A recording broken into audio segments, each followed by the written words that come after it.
Okay.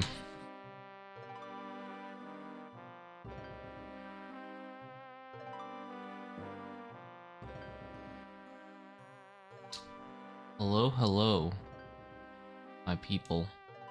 I have a master casket.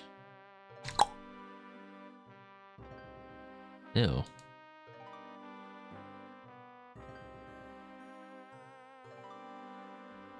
Oh.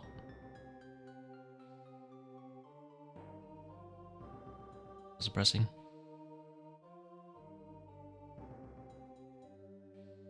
I got 2 honorable blessings. That's cool.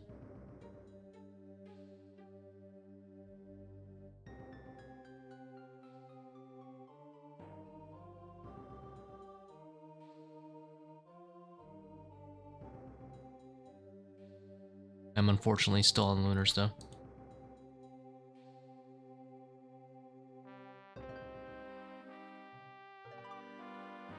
Let's see.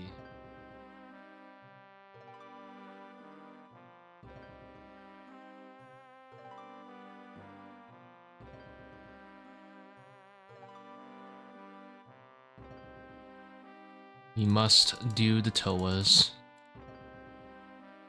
How's it going, Adrian? Just started up some more raiding.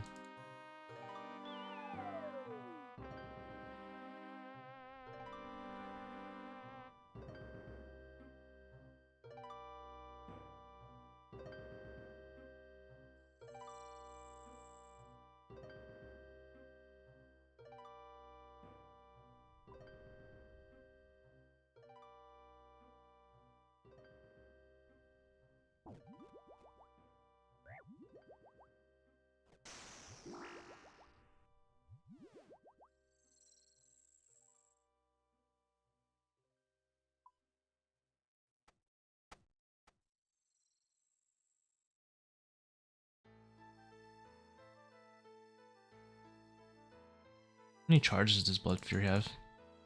11k. Okay.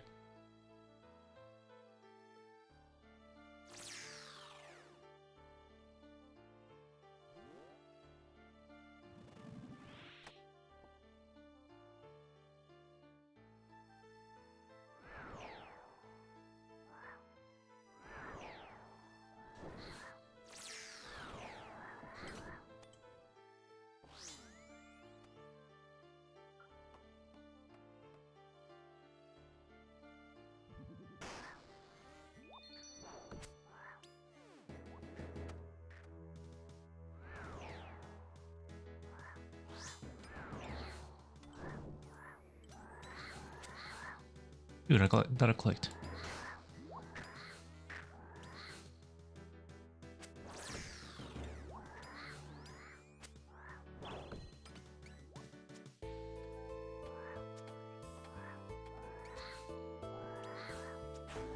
And then he's gone. Instantly made a book. Instantly booked it for the other side of the map.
Yeah, just had a quick lunch.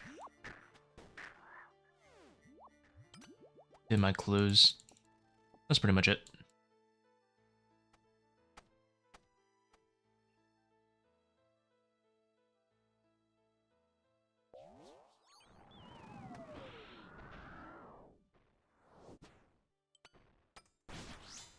Ah, yellow clicked.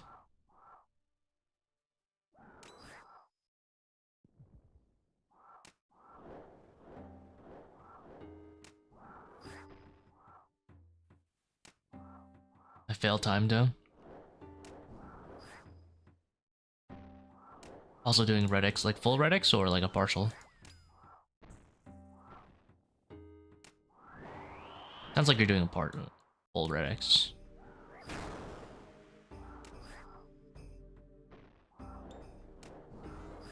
How's it going, Velzen?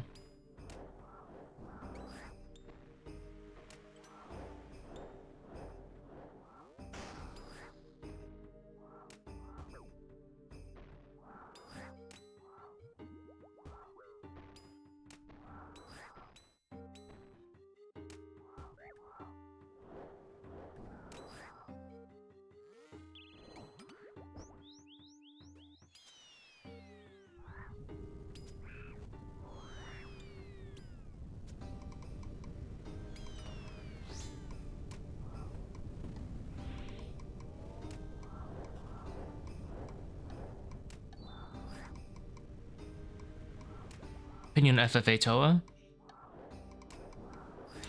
It's good for money.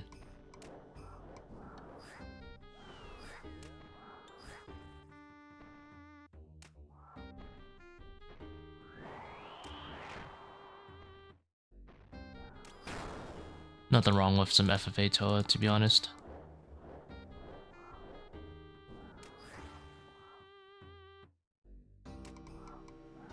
Ah, I missed the timing. Just can't be asked to find it to myself. If you know how to snipe MVPs, FFA ToA is fine.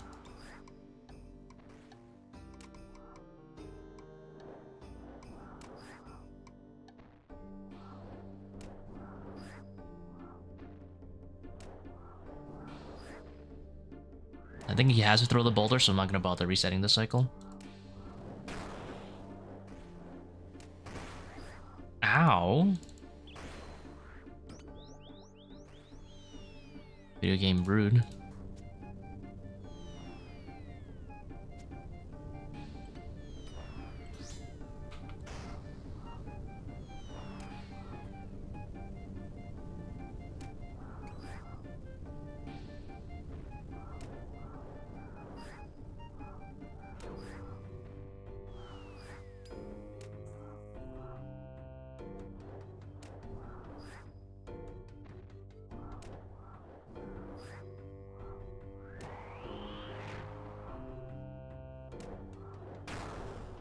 Almost griefed that, and that was kind of scary.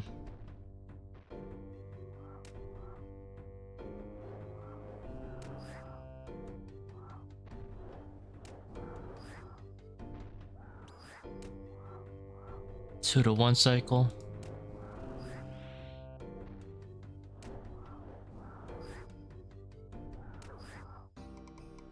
Another two.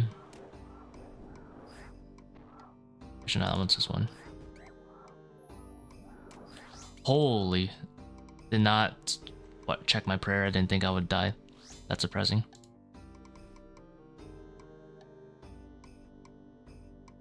That was fast. Just got 1-2'd. Didn't get my protect melee up fast enough. I mean, I would have gotten chance even if I gotten the protect melee up actually. But I think the rate actually dies. Not that high. Definitely off prey. I'm like super high chance to die once I'm at that point. I should pay more attention, I guess.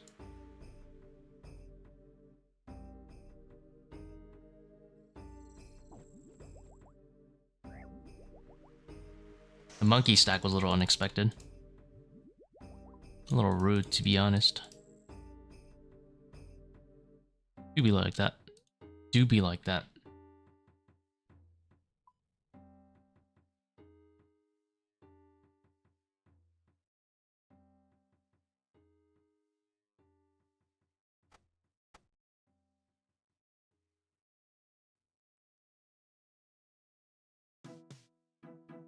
What could I have done different? I think on P2, I got zucked because I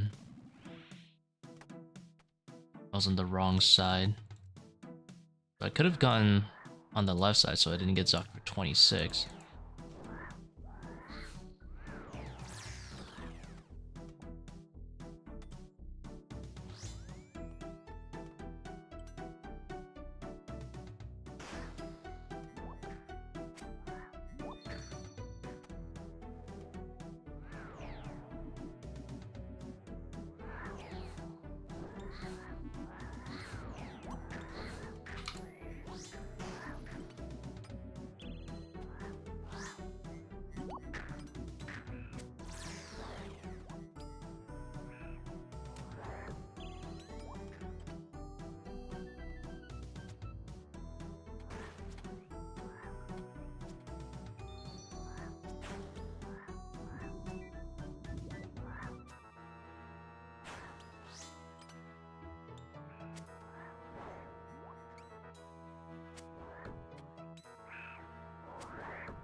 Oh. Did I not click the fume? Oops. Guess I forgot.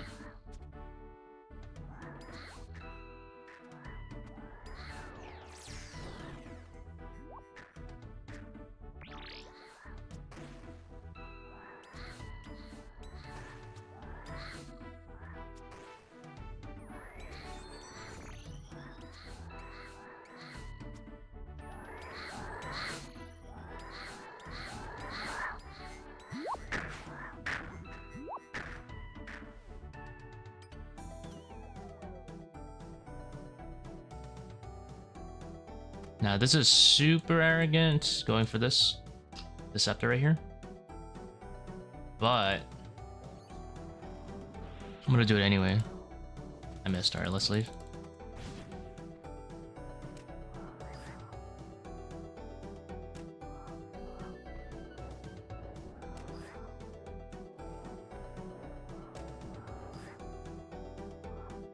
Now, normally I would Void Waker cycle reset here, but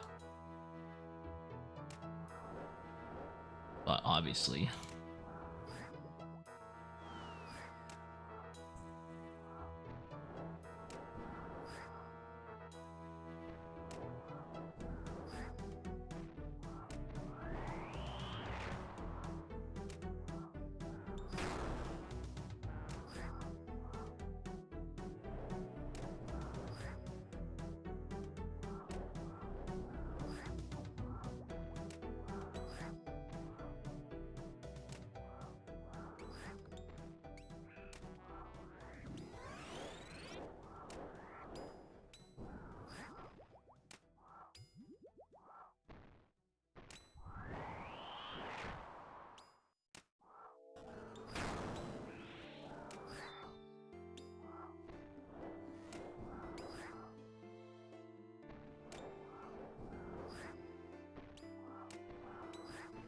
Oh, that could have hurt.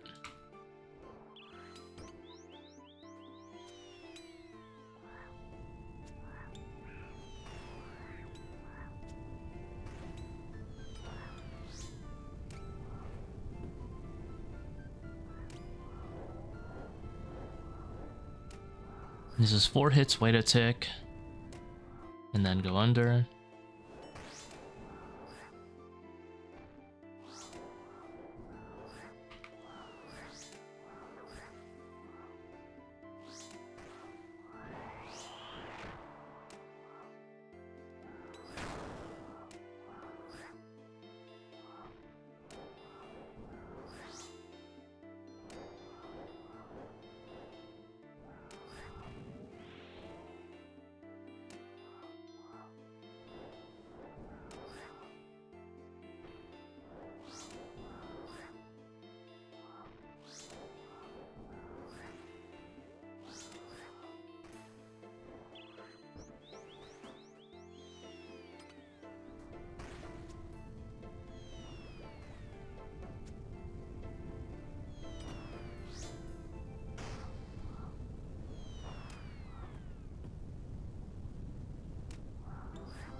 Few hits.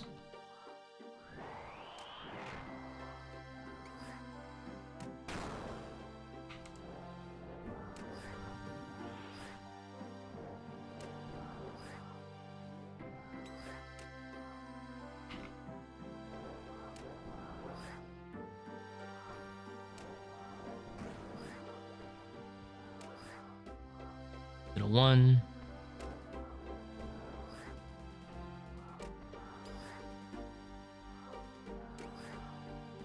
Go 2 to 1 here. Actually, no, 1 to 1 here.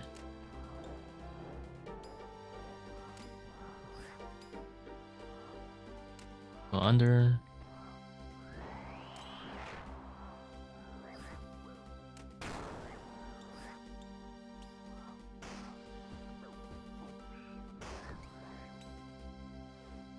That one was slow, holy moly. Wonder how many ticks I lost doing Red X. Probably, I would say like, I felt like 5-ish. But no defense reduction really sucks. And then having the sun instead of using it on Void Waker.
Whoa, lag there. Oh, I didn't spec with the thing. That sucks.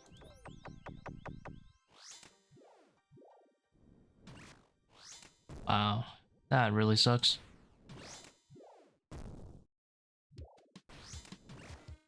Let's see if Blood Fury's willing to bless me. I'm gonna guess no.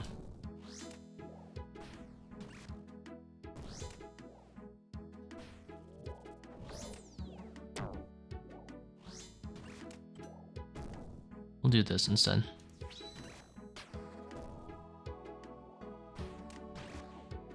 Dude, we suck.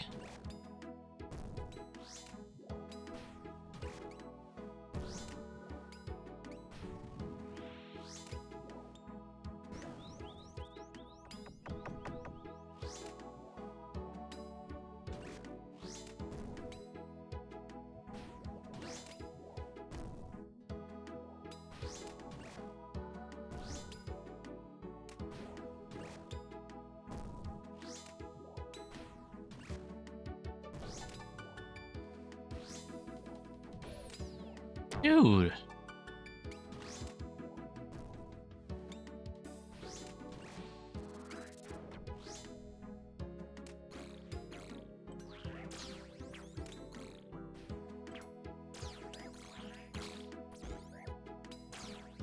Alright, let's just reset.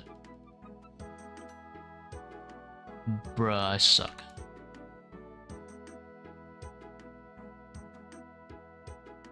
Instant, like 60.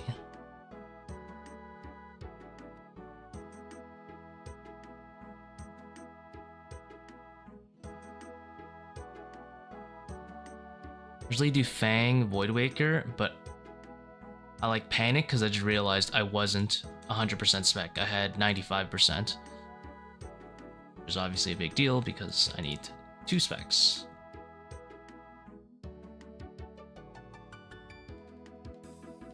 Just redo that one. Run it back. Explosion thing was really annoying. I don't know why my character didn't want to move. That threw me off.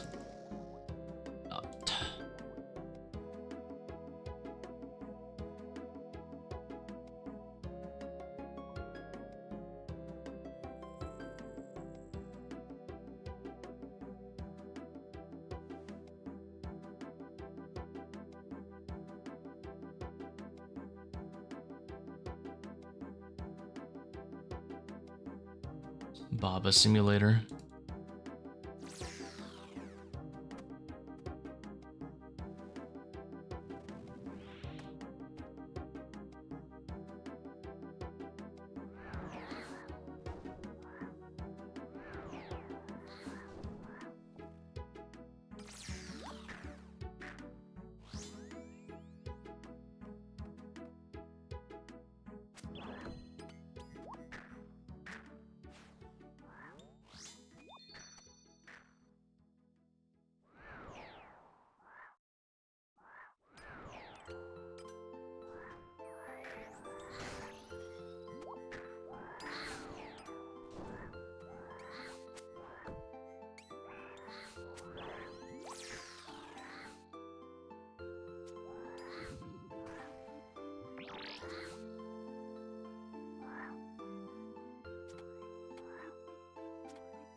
Probably go blowpipe for most people.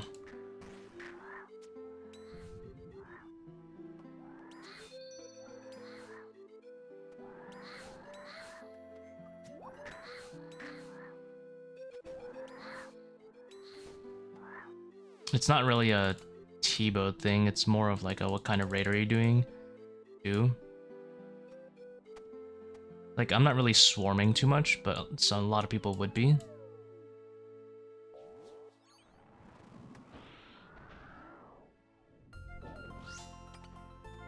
Dude, why am I not clicking the spec?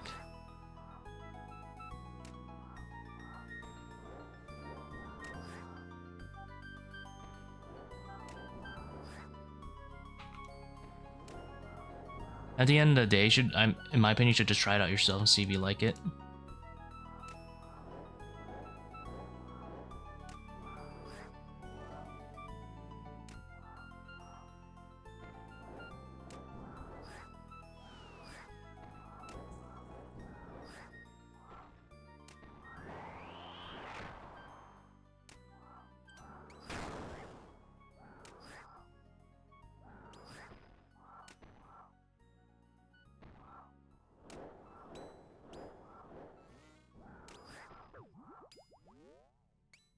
You feel like you get good healing out of the boulders? That's a good reason to keep it.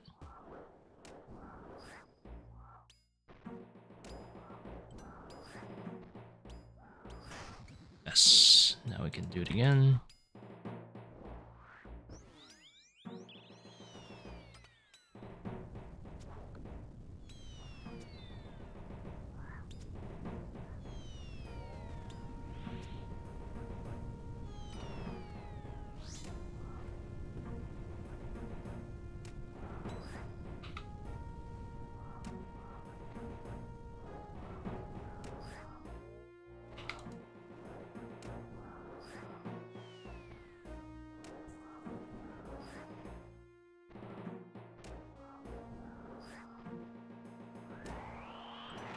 No words.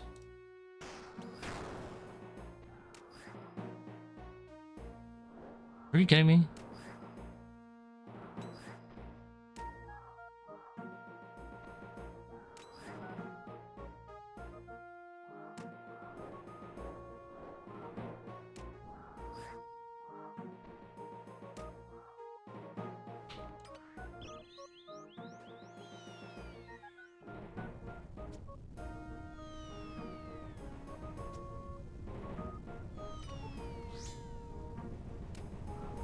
Alright, cool.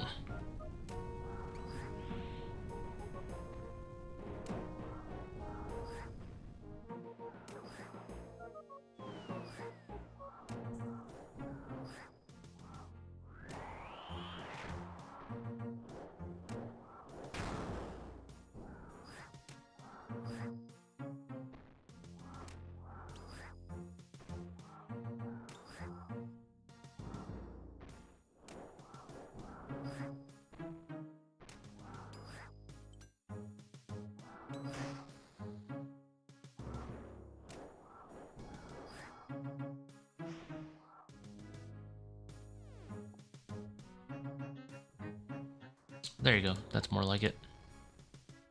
10, 6, 8, 6.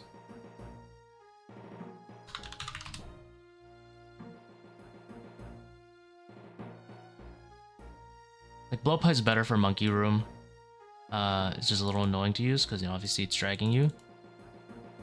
It's better for swarming if you're not running like overlords. By a lot, of course. And I assume it's better at Akka.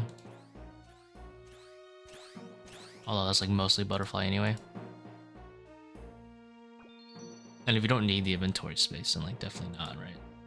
Like I'm using it because I don't want to bring the assembler. It's like my main thing.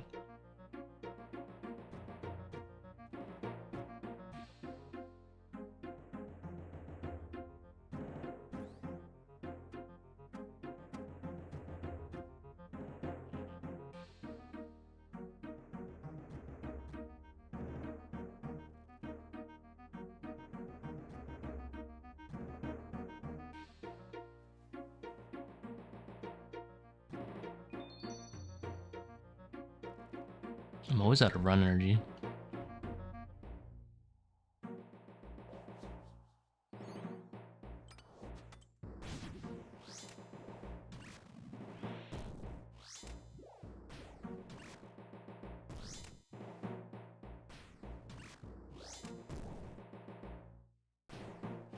You want to do both puzzles at the end? No, you don't.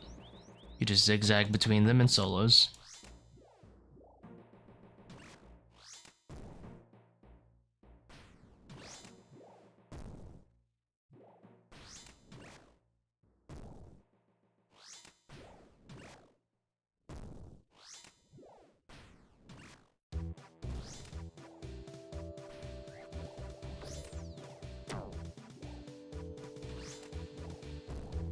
A lot of solos. Doing the puzzle, man.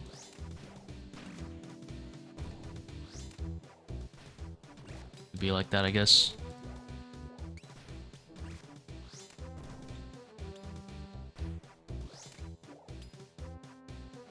Ooh. Of course I noodle at that very last one.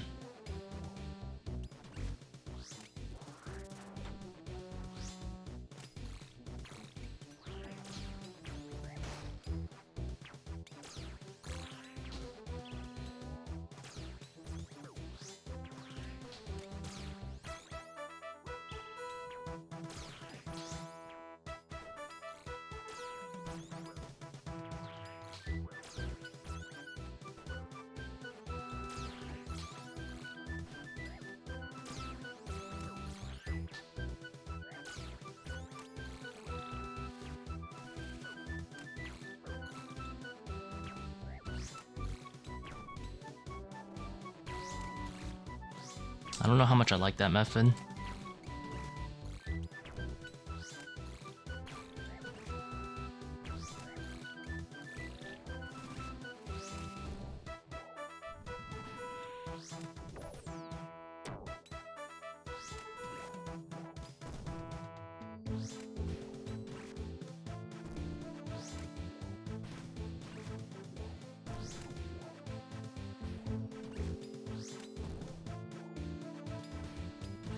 White Knights look a little crunchy. Yeah, I know, right?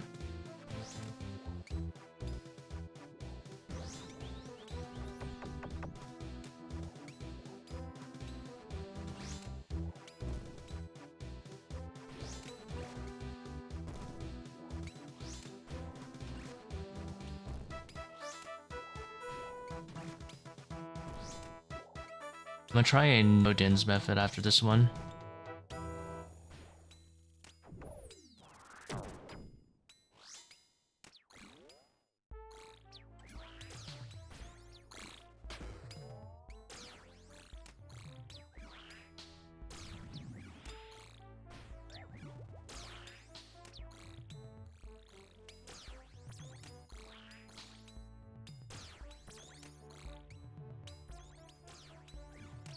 Puzzle zigzagging? I was talking about the Kephri puzzle in solo. You just don't have to do all the puzzles.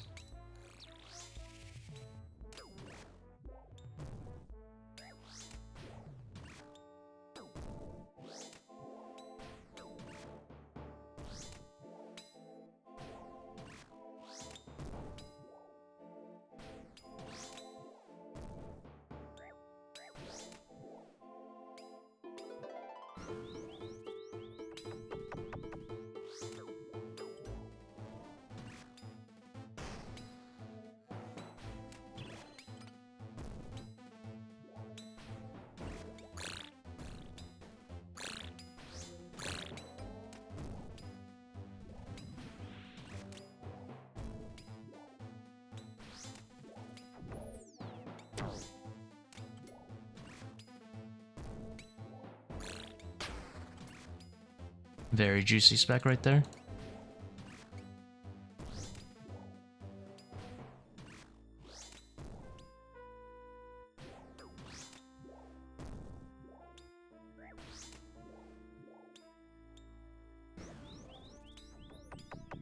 Yeah, Dark is a really good soundtrack.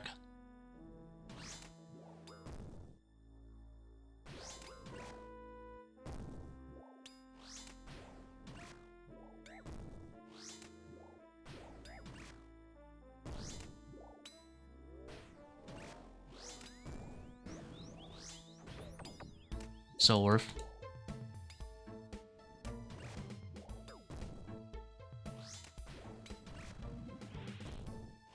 Blue's like not too many ticks there on that right side. You do get bombed a lot of the time. Are we at egg cap? No way, right? Oh, that's what I thought.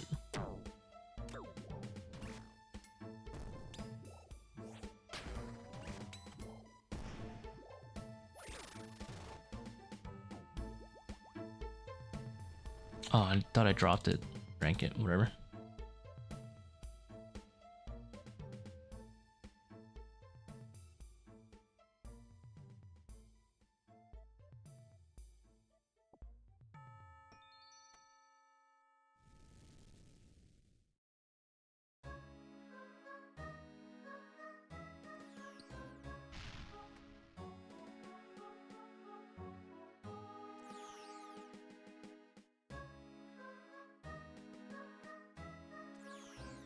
The Wildly soundtracks, in my opinion, are like so good.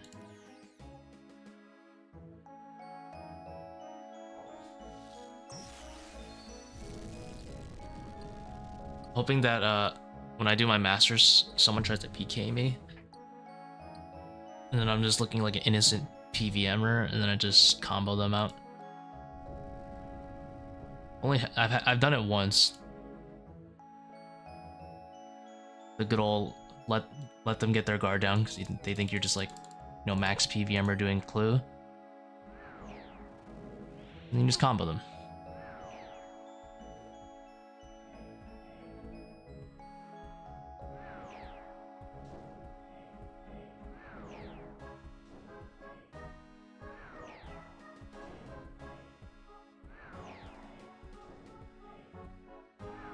Zero.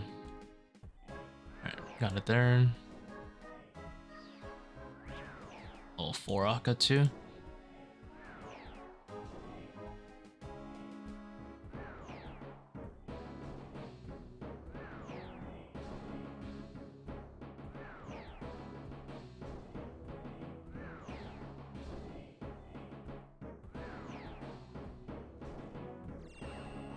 Damn. Honestly didn't trust.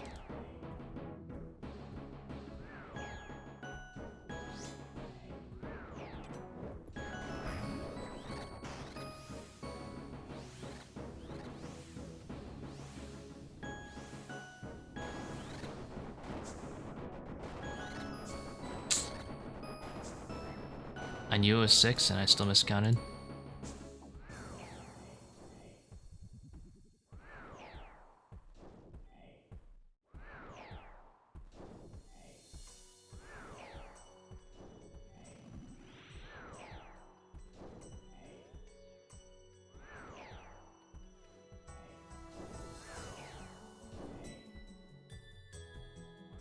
Whatever, I got extra prayer, so I'm just gonna tap the sun.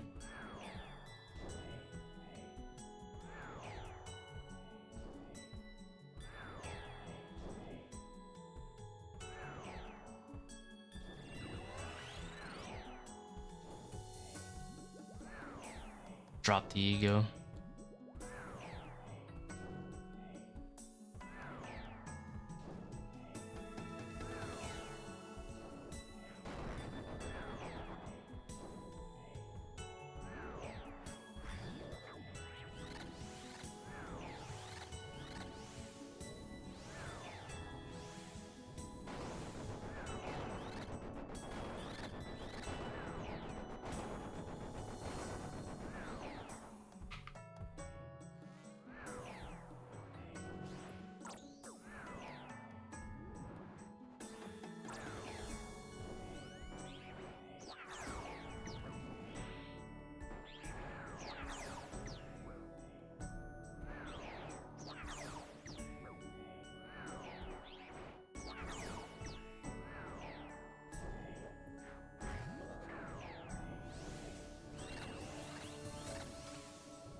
Oops, waited 2 ticks, for sure.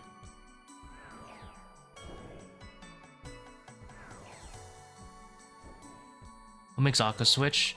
Random chance whenever he hits. But he can never do it on the very first hit.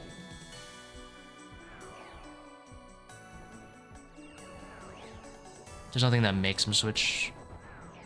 With Stay Vigilant on, it's just whenever he wants to, basically.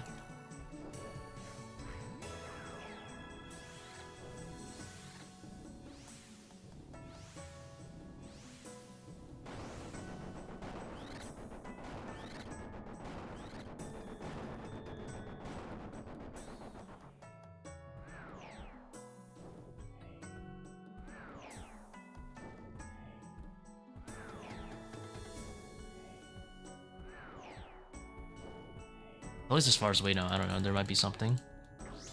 But as far as we know, it's just random chance.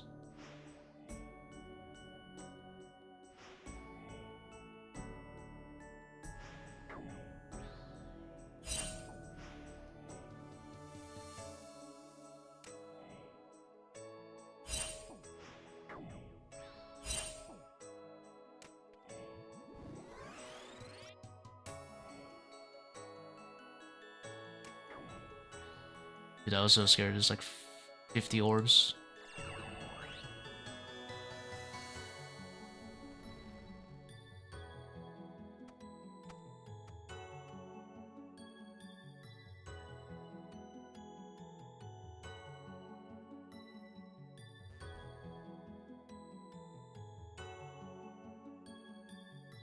The nerd log timing.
Gotta whip out the protractor for that.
That was the party plugin. Party plugin.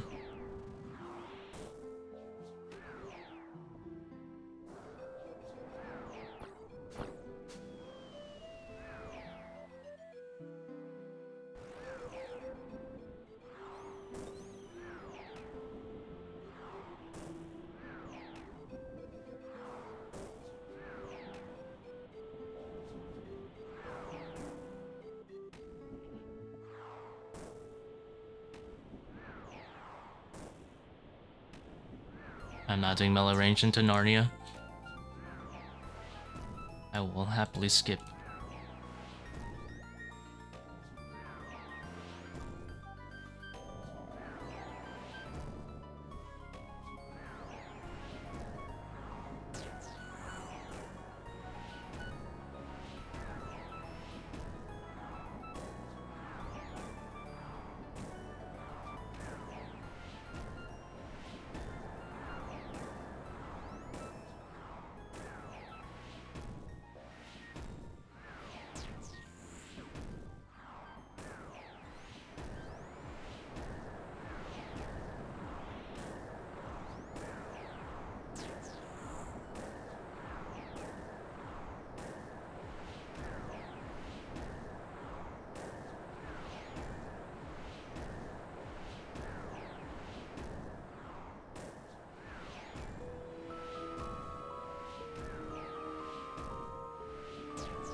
That was like an annoying transition. I wanted to Void Waker spec earlier, but I didn't want to switch back because it's like a lot of work to switch back.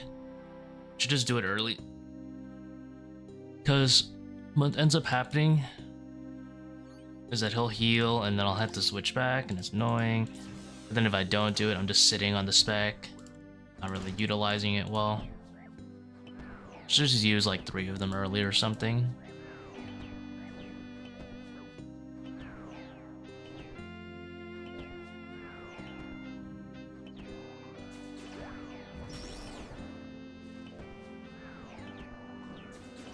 Because there's no point in like having it until the very end. If I use it at the very end, what's that gonna do? Like help me out with like 1 set of DDS specs? It doesn't help do too much for me. And my DPS is good at Warden. I'm not really needing the Void Waker DPS at Warden in comparison. Getting more value out of Zebak. I think next time I'm just gonna use it a lot earlier. Maybe going when Zebak is not like enraged. And just dump like 3 specs or something, 4 specs if I'm high HP.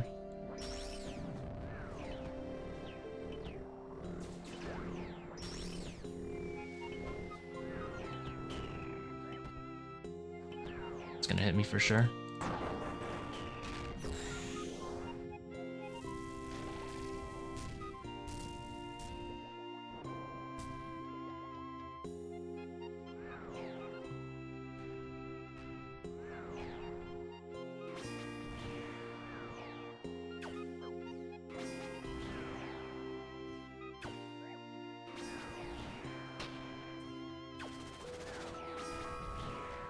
Like, look how slow it is because I'm not using my specs correctly. I should just use them more liberally earlier. Because I only need those 2 Void Wakers there anyway.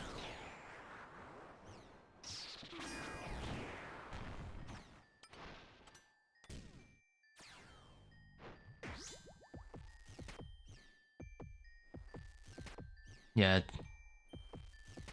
takes him out somewhere. From the ankles of its shoes, I guess.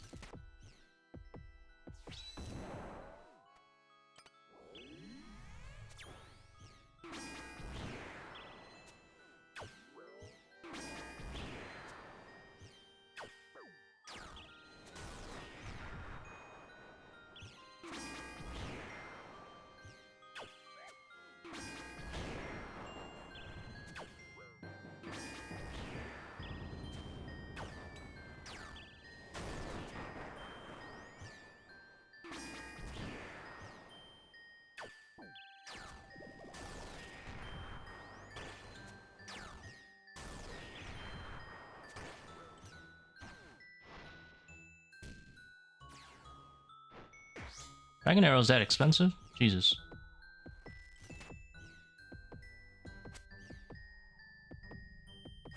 Ugh.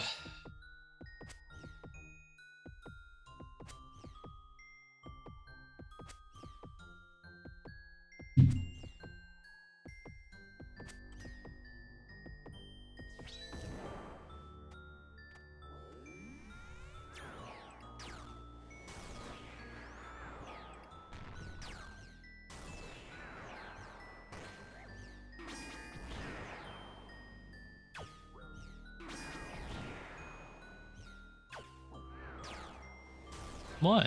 You got nothing else to do. Just let the boss do itself for a little bit. No. No, tick manipulate. Tick manipulate IRL.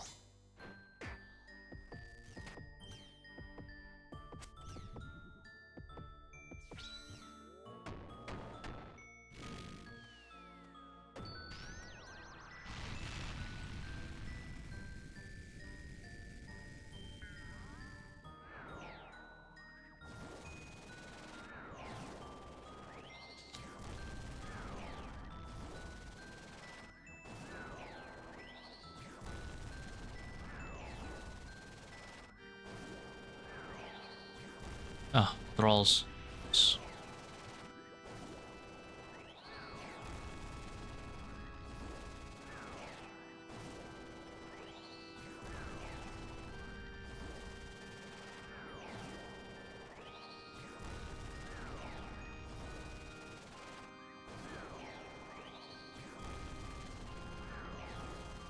It's all, yeah, watching the timer.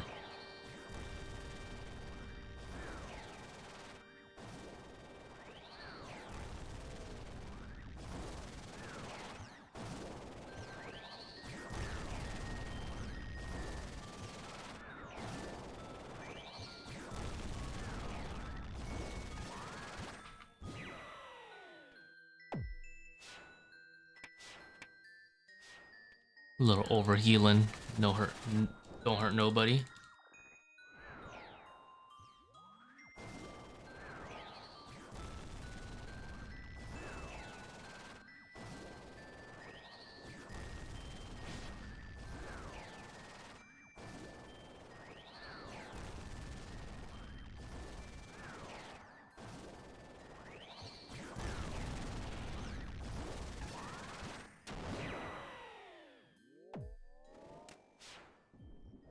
If you're wondering why I killed that skull, I don't know. I'm wondering the same thing. I just wanted to.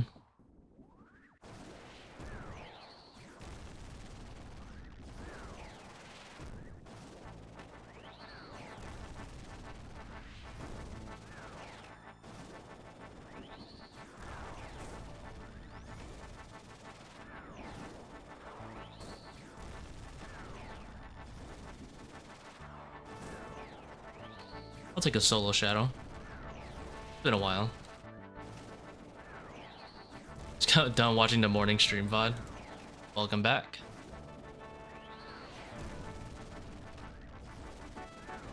I'm still working on finding a good Kephri method. I don't know which one I like best right now.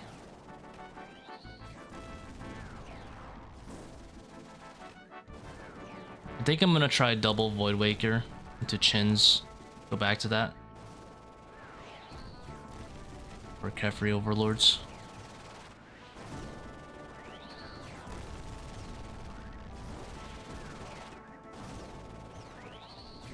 He got banked because I missed. Doesn't help that my switches kind of suck for it. I could bring more, but my current setup is a good mix.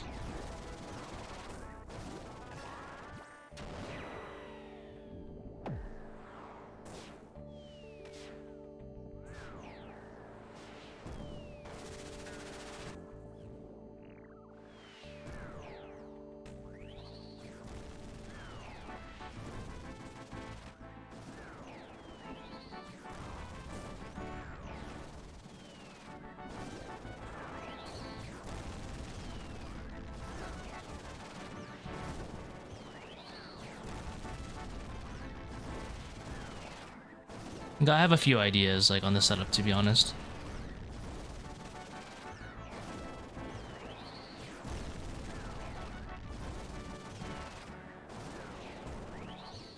I can make room for it again. But I'll be disappointed if it misses.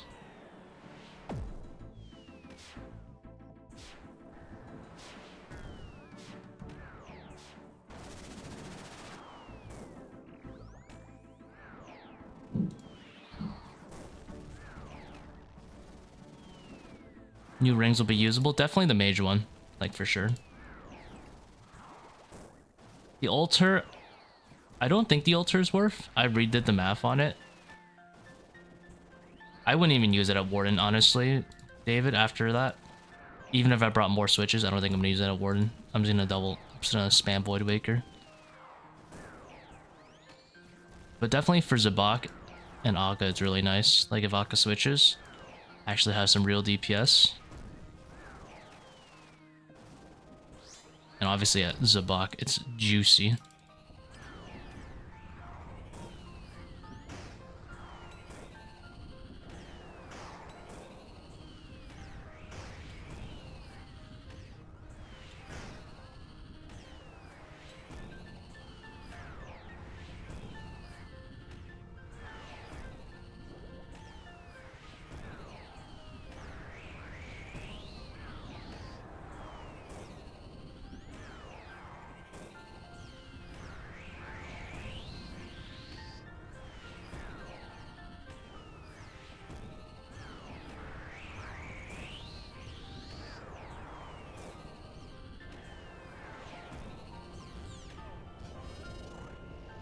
No damage P4.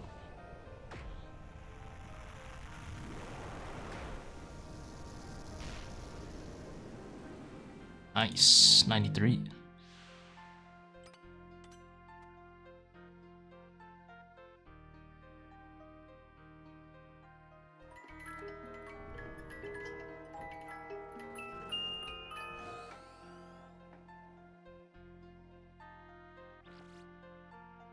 Whack. And with some floss, I guess. What was your favorite OSR's content before ToA? You think my favorite OSR's content is ToA? It's still TOB. I hate this place. It's a good one. It's a good one. Thinking my favorite would be even here. Casey last data staff. In name, like 200 something ish ago.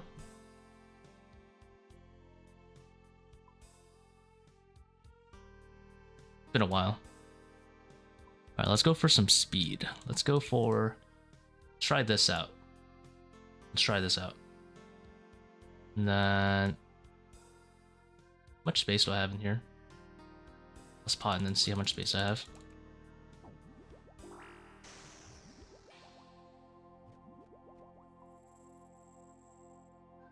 Yeah, we can make this work. And if we miss, we cry.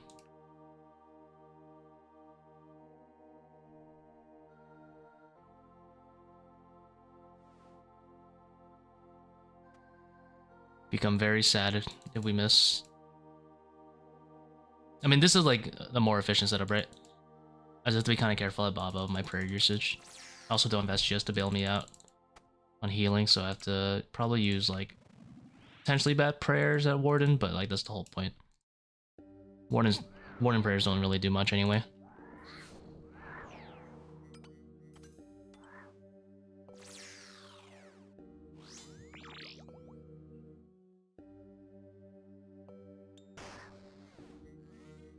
No, I would definitely ZCB instead. Oh, oops, don't have piety. A little sinful. Sceptre is just because I'm lazy to switch, but...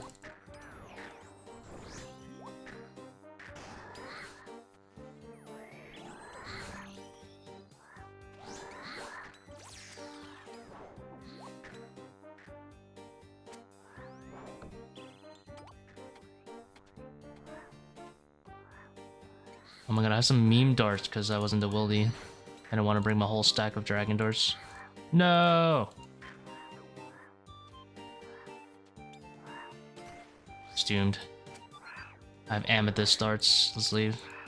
I was doing a master clue before this. It's a reset. Fortunately not. I've already committed.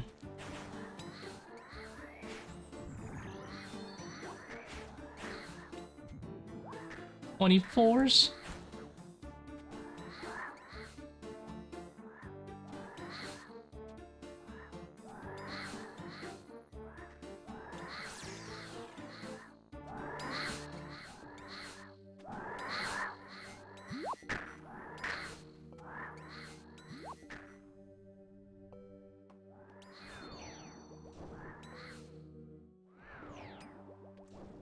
It ain't so.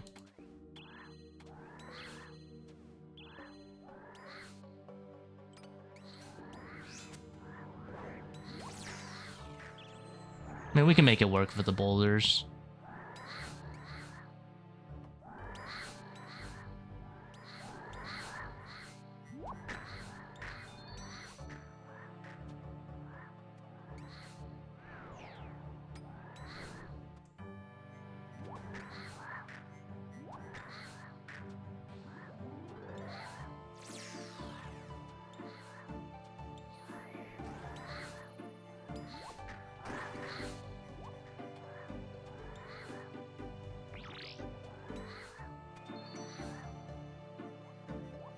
Dude!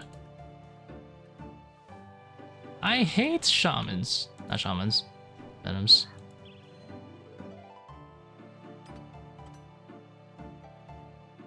That was so slow.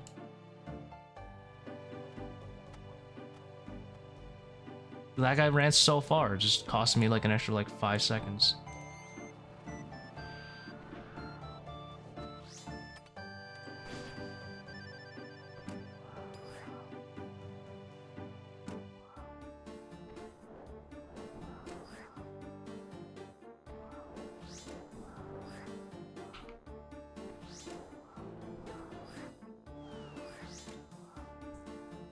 I should avoid Wakered right there.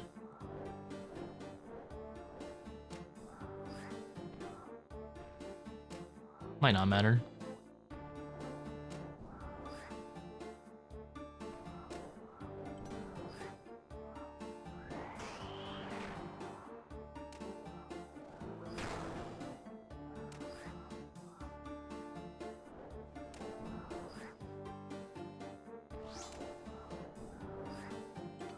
Alright, we'll do it like this. We'll skip like this.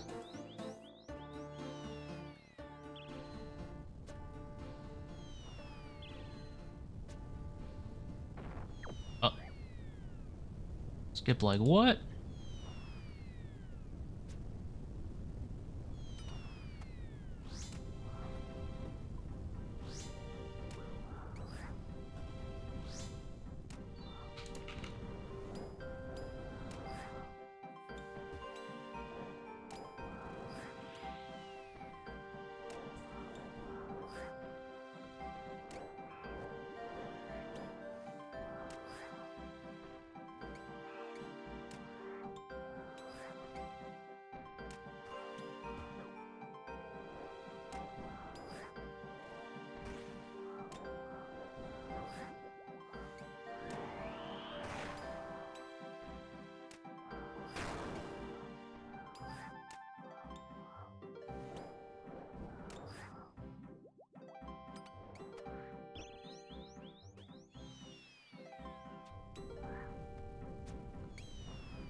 The room seems to be on fire, boys.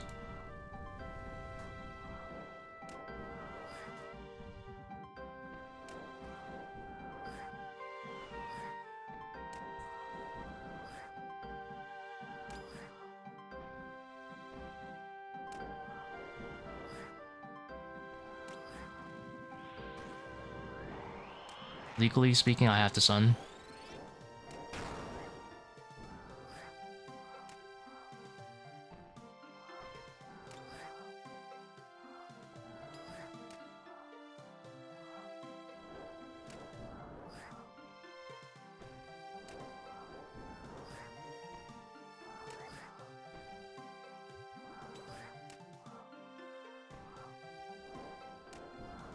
You happen to know when the ToA updates are going to be implemented? Yeah, see you next year.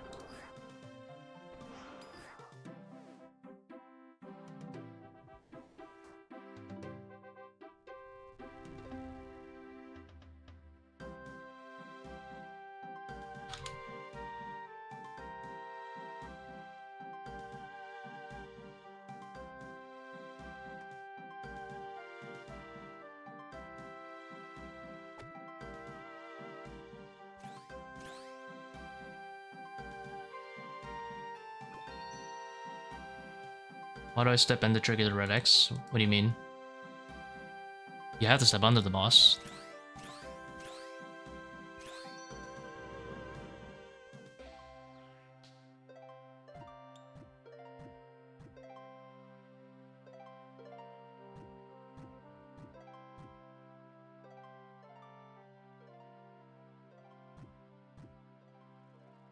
Like, what's the reasoning for doing the partial red X? So you don't take as much damage from the melee attacks, but you don't want to do a full red X because otherwise you're going to be stuck in a 6-tick cycle.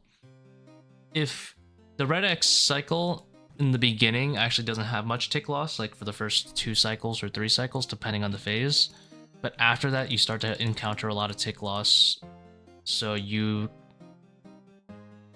not activating the floor spam.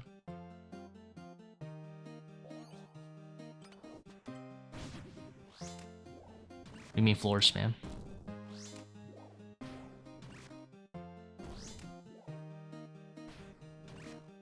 You mean the forced slam? The shadow slam? Maybe? Dude, I hit this guy once. That's insane.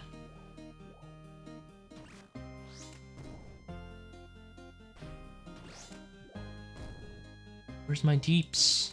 Hello? Statistically, that's an anomaly right there.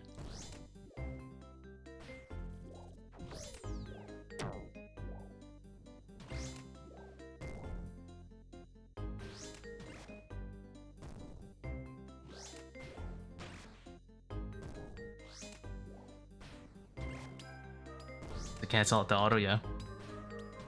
It's my Fang charge. Doesn't look like it.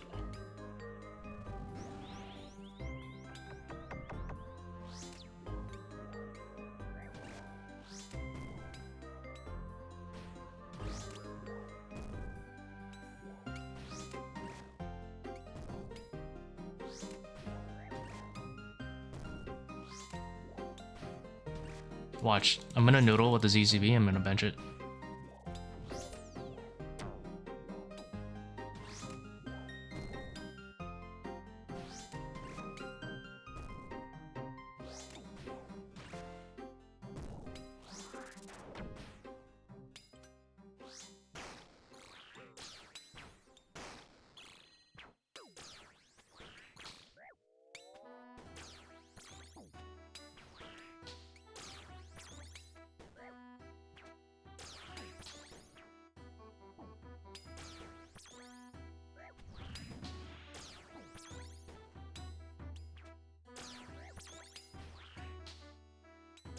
No, and reach that last one.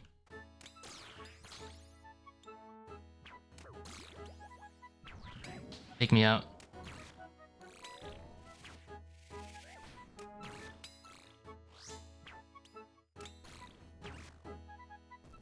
Peace. No way.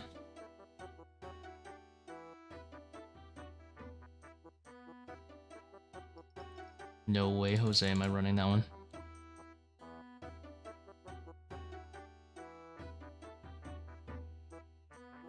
I could have probably killed the ranger. I thought about this actually. ZCB Baba? No, probably not. I actually thought about this for a bit. I couldn't have sunned. I might have been able to death charge and then sun later, but then how much HP would I have left? I would have to either camp ranged or I would have to sun. I would have like 3 prayer potions, and I thought about the kind of raid that would end up in if I had to play the rest of the raid out with 3 restores, and I was like, you know what? It's not worth it. I'd rather reset.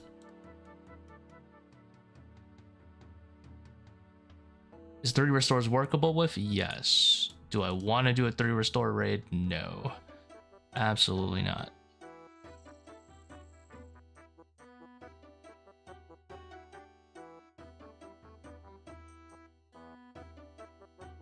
PCB Baba? No. Void Waker's better also because like, even if I had good accuracy for Baba, Void Waker's better because it helps me reset the cycle. For the partial red X.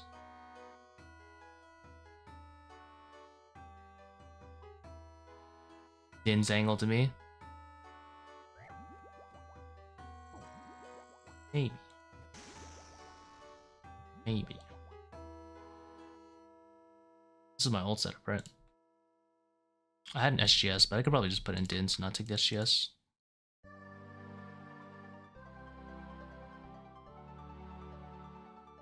There is actually one other setup I wanted to try. Hold on.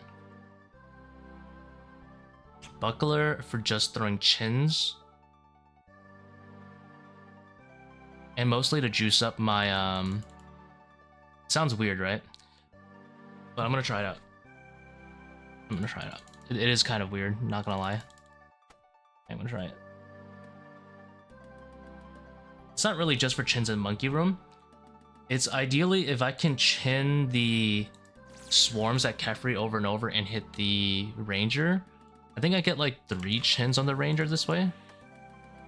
And hopefully if I play it right, I can get at least 2 on the melee.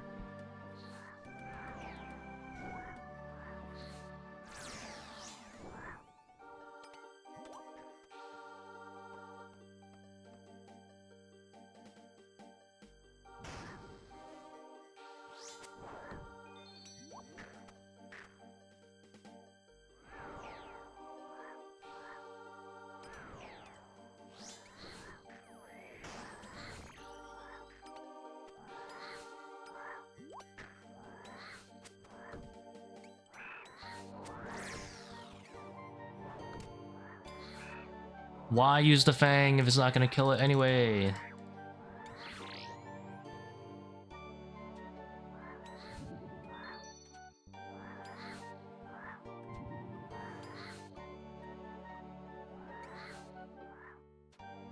Mine size, I think it's like 1050 by 731.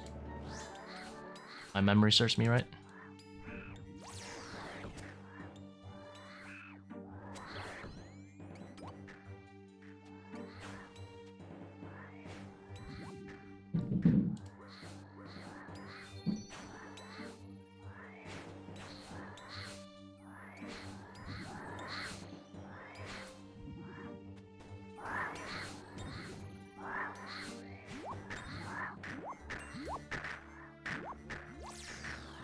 In case you guys were wondering, that back and forth movement I made was intentional.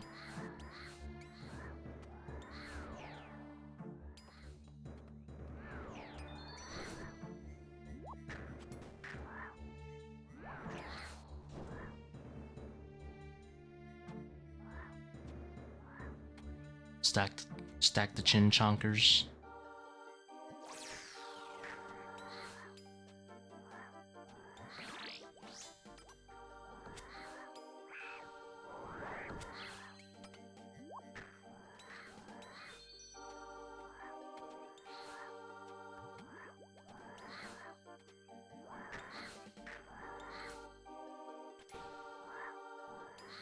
All of those hours killing necros.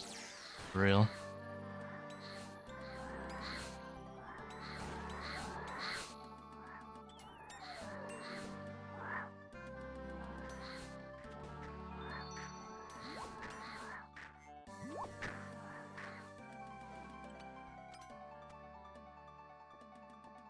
That's so slow too, like what's the point? No.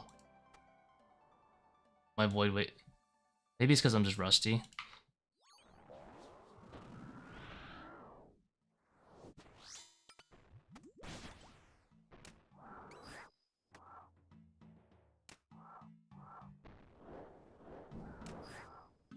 See statue good. How dare you imply that the statue was useful to me? Okay, please melee. If this is a melee, yes. Look, and then you void wake on the same tick, and then you reset the cycle again. 3 more free melees. This is why Voidwaker good. Oh, and then it's shadows? Say less. Another 3 free melees. Thank you, Baba. And I used the divine ranging, so now I'm gonna be doomed. I'm gonna skip this one, but the second set I'm gonna have to blowpipe twice, which isn't that big of a deal.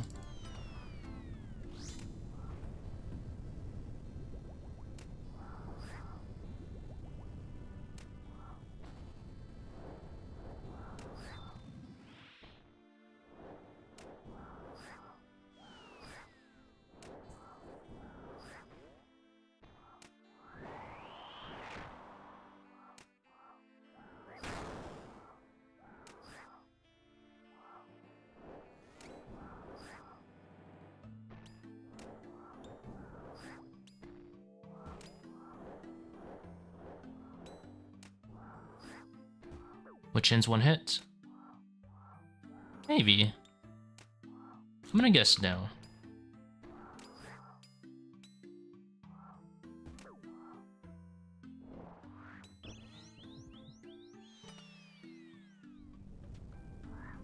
Also not range spotted.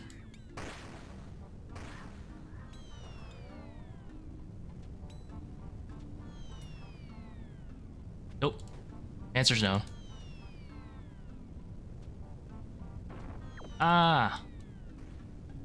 We grieve.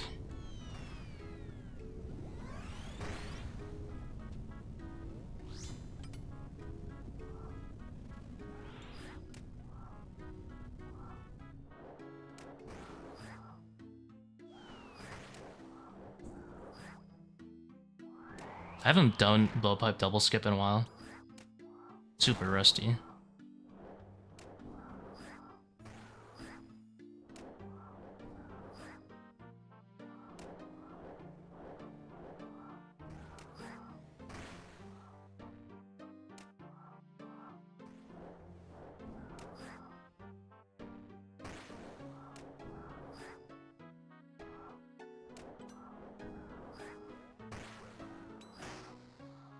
And zucked.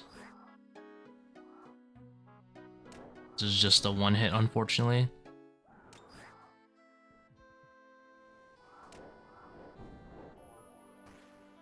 Oh, another restore here. As soon as I saw the XP drop for the kill, I just ran through him.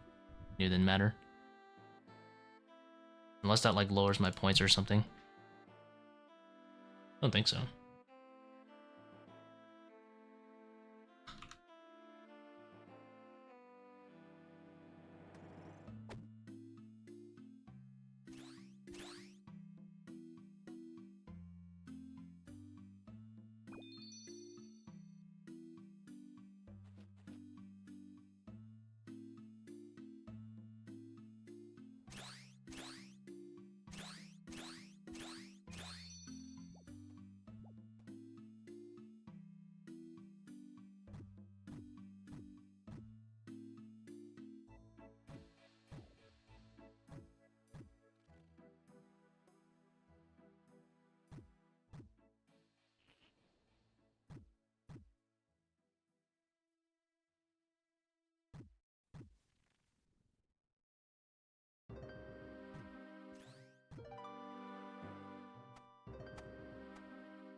Holy range.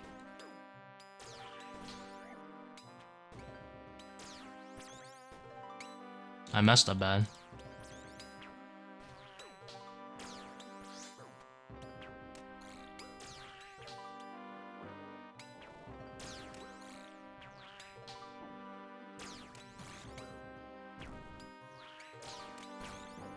Underestimated how low blowpipe's range really is.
Yeah, it's like a very... Like, they do it on purpose, obviously, to annoy you like that. But holy moly, did they succeed at making it annoying.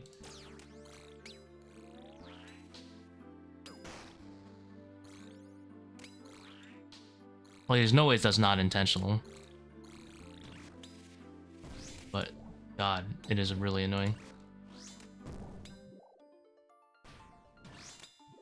I would have gotten it to about 100 HP left, and I would have ideally chinned the ranger one more time in that one. I think I might just stop, what's it called? Accursed sceptering Kephri. It is a nice time save, but not having the extra spec for the Overlord really blows. Because there, I only had 90% spec when I procced, and that is not ideal because I only was able to void wake the melee once. I want to void wake him twice and then use chins.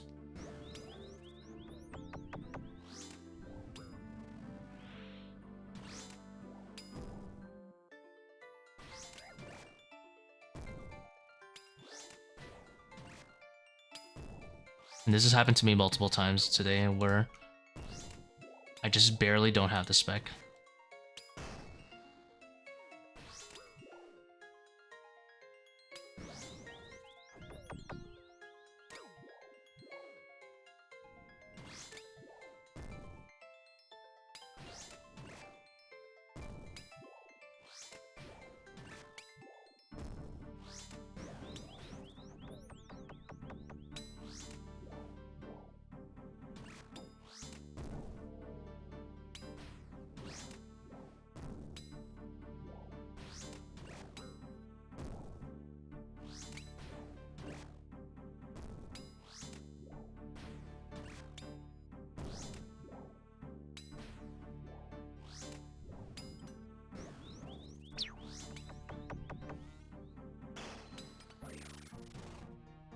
Ah, they're too fast. Try to sneak in a cheeky one.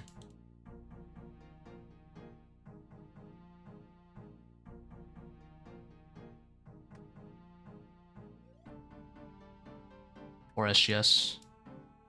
It's gone.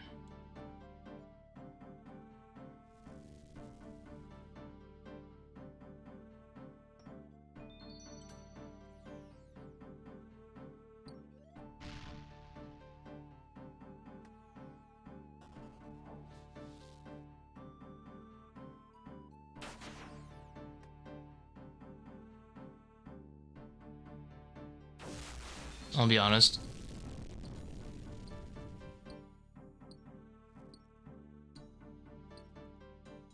I do an 8-way in 2 ticks.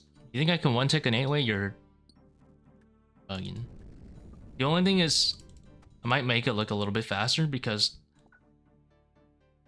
as soon as you get the EXP drop, you start switching. So, kind of have like a little bit more Like 2 ticks, you know, it's not that bad. Even if you take 3 ticks, it's not that bad. Like, not many weapons are like 3 ticks, right? So, like, why does it matter? Or whatever tick.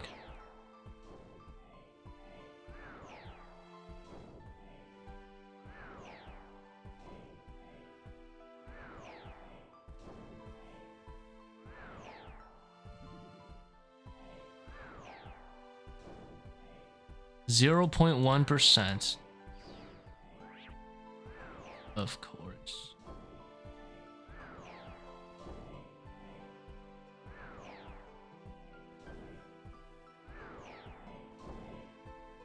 Yeah, predicting and anticipating.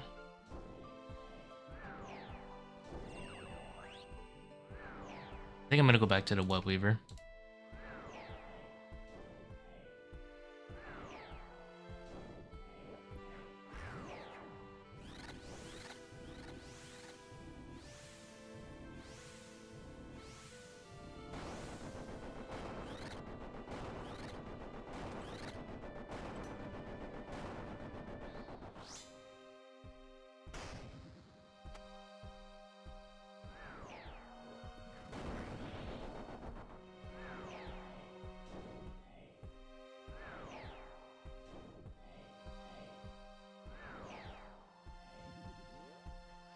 Thank God my thrall procced it.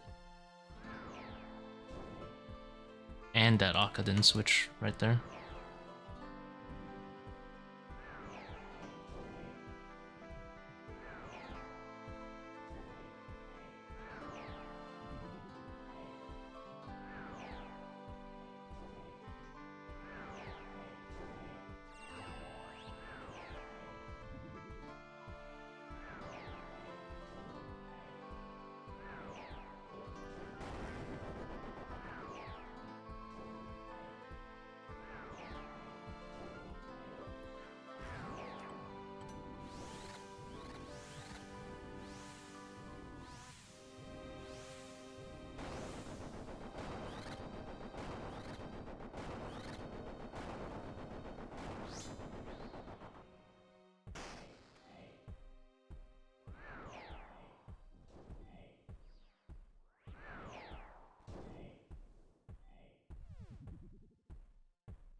Ah, didn't click attack.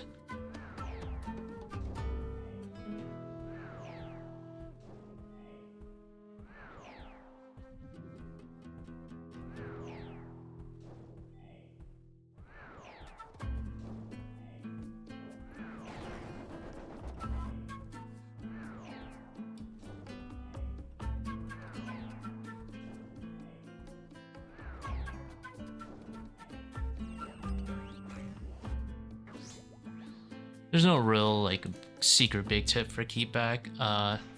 He's gotta have a really good memorization of Akka's 6-tick cycle, not be in melee range when he starts up his attacks. At the end of the day, it's mostly practice.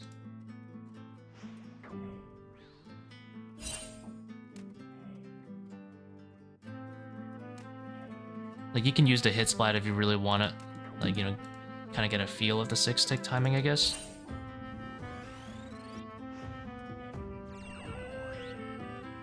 like a tick after the hit spot wears off, you can like step back.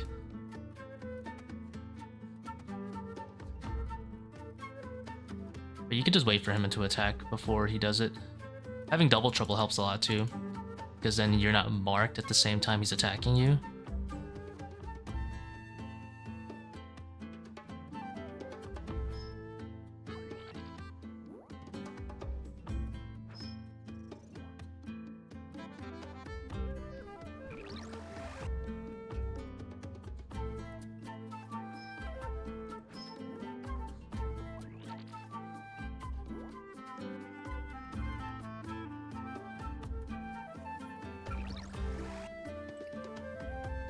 Last Aqua phase always gets you. It got me last Raid. It'd be like that.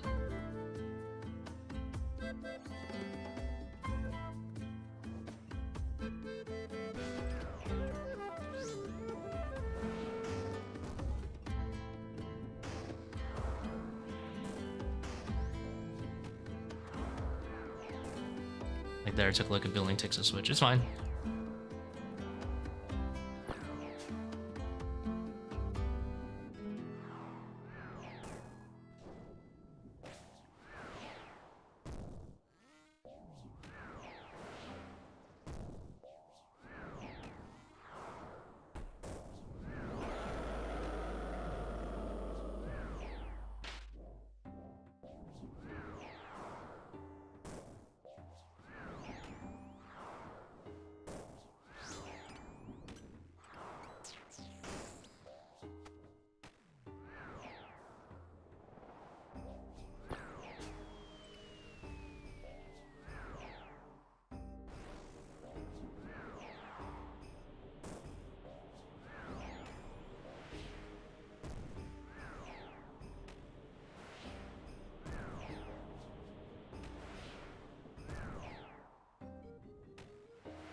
Oops.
My boots are on.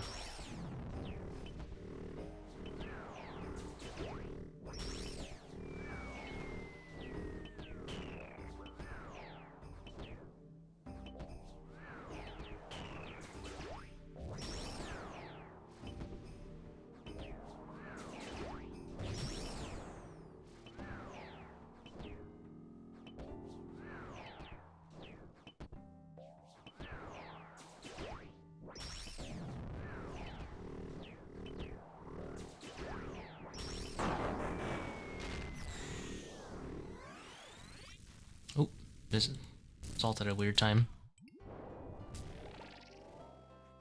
We'll resalt.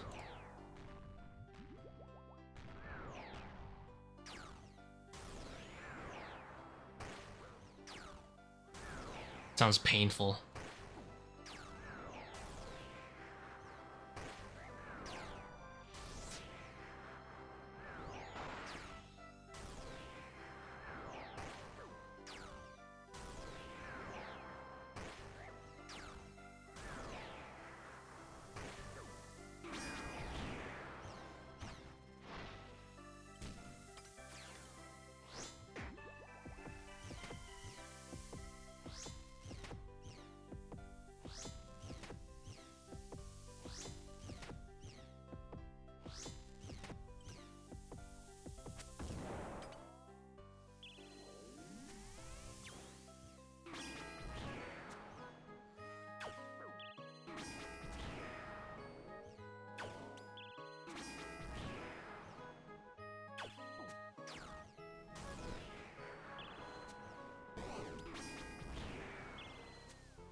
I think that one actually I could have just done 2 Void Wakers same time.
accurate this is. Nope.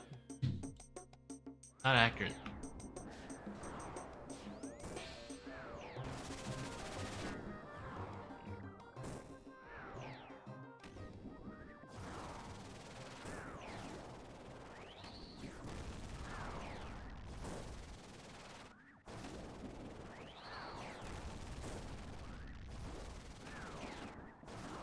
I'm sure it's not the greatest mouse pad, doesn't look like.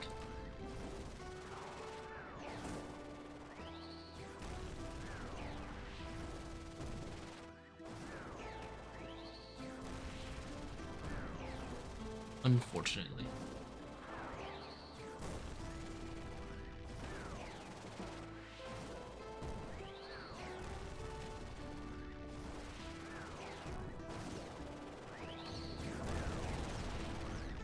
Thank you, Noah. I will indeed attempt to get a staff right now.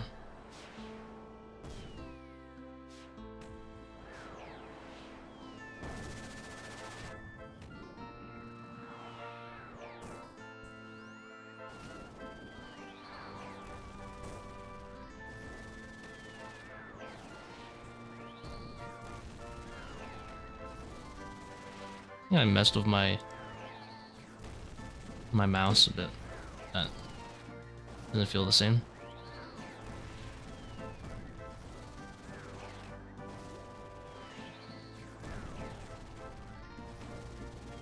Purple incoming. I will take a back-to-back. Just underneath my mouse. Yeah.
Nobody saw that.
It's dead.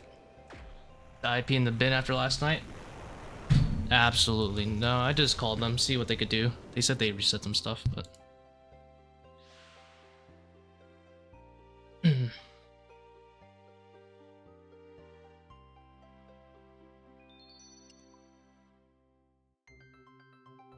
never purple. 33.5 minutes though.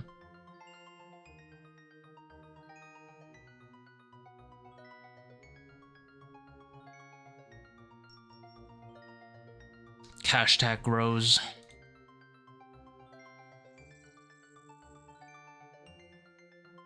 I'm gonna try this. Does Buckler have defensive stats? Not like it matters much, but just curious. Twisted Buckler, like good defensive stats? For sure it's nothing, right? Nothing. Is indeed like nothing.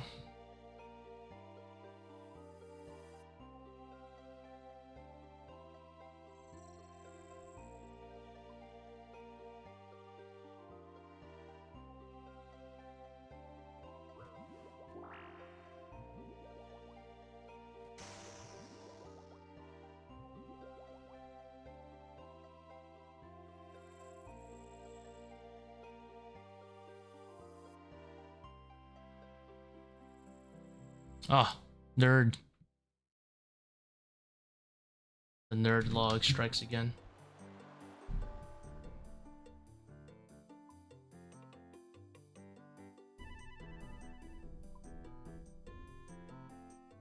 Am I missing something in this setup? I mean, I normally have... No, I think this is right. Like, I normally have SGS, but I decided not to bring it. I think this makes sense. Let it grind off stream. I did a few duos with my Iron Man friend JC, and other than that, pretty much nothing. Deserve thanks. Yeah, I got it, don't worry. Did some duo ToA off stream. Did like 4 hard mode Grandmaster, 4 hard mode obs. We got the Grandmaster time, that's kind of cool. And then I did 2 elite clues, well, master clues. Opened one on stream, I accidentally opened the other one. Nothing else. No, you don't die on purpose. We just give him the MVP. We just sandbag our deep slightly.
Oh, why? Why?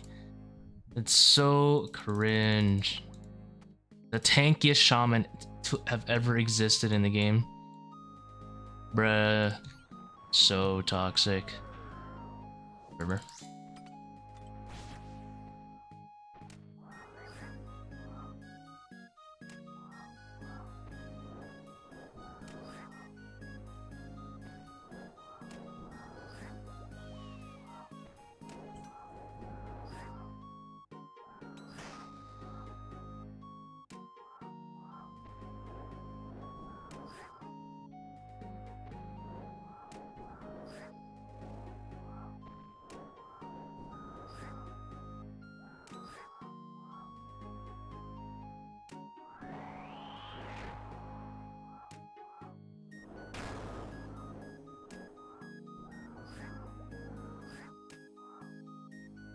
Ah, almost forgot. I was doing too much deeps.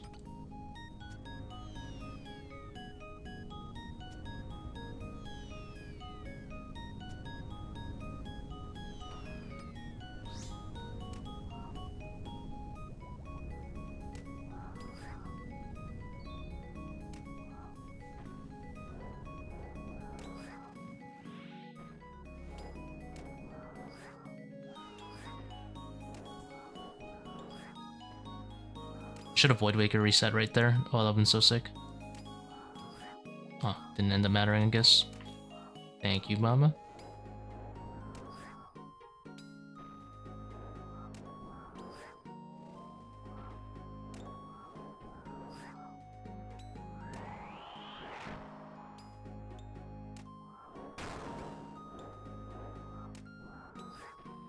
And then he does a shadow so generous.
You walk on the right side of the middle boulder in case it's one of the sides, yeah.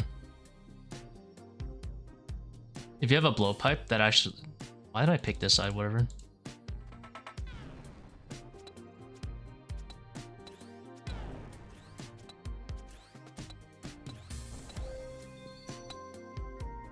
I'll have a quick.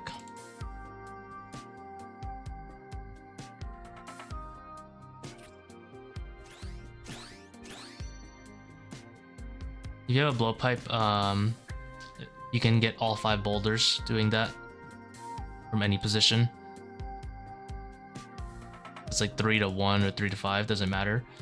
If it's the farther side that you're not on, the blowpipe will drag you. If it's the side that you're closer on, then you just do an L into a diag. Like you can always, no matter what, get a 2 boulder skip if you have a blowpipe. You can one-shot the boulders.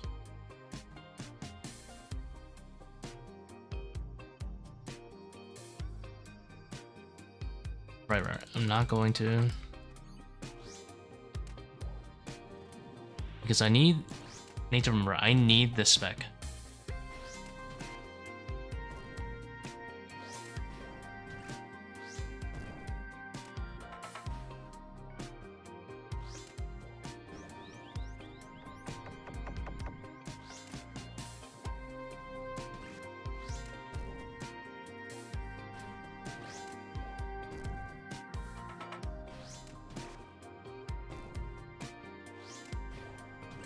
I could do a Fang spec because I will 100% recharge Fang.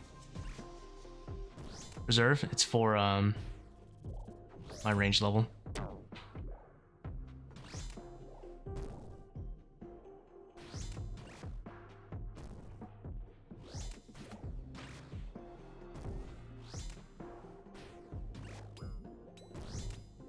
I need it for the chins when I'm splashing the chins.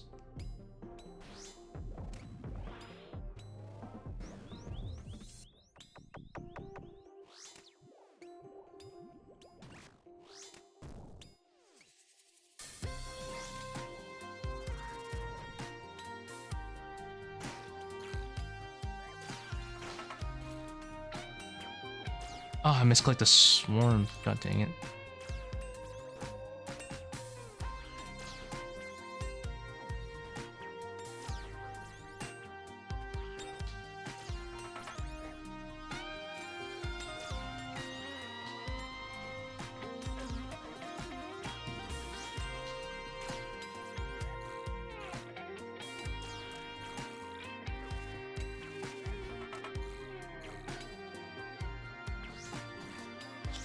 Oh, this would be 100 HP. Gotta get good at Akka Swarm, orbs. Just gotta practice your eyes a bit. Takes a while to get used to identifying just diags and straight lines. From there on out, it's exclusively just practicing, what's it called? Moving away from Akka as you get your third hit, so you minimize tick loss.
ISP in the bin.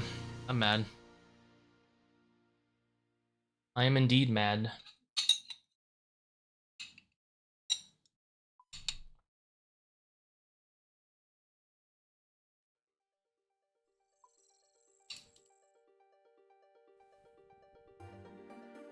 At least it wasn't Zebak.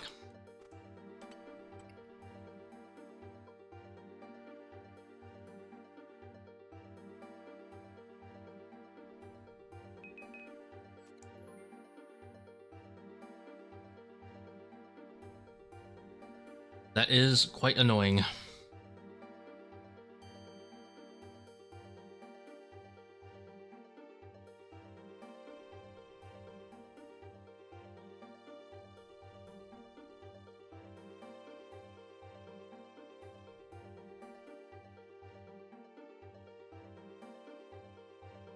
Let's see.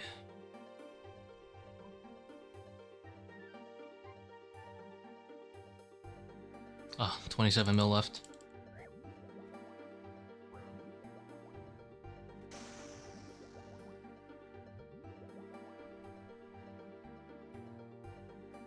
Whatever. It is what it is, right? It is what it is.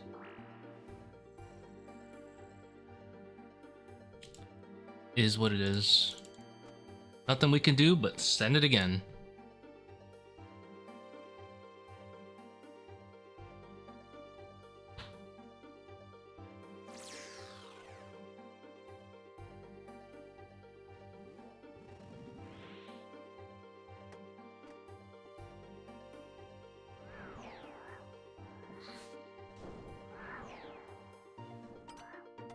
Remember, why do I actually do ToA?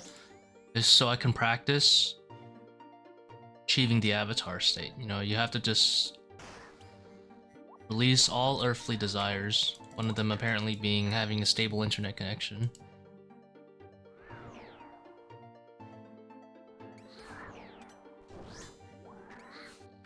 No, I misclicked. All over.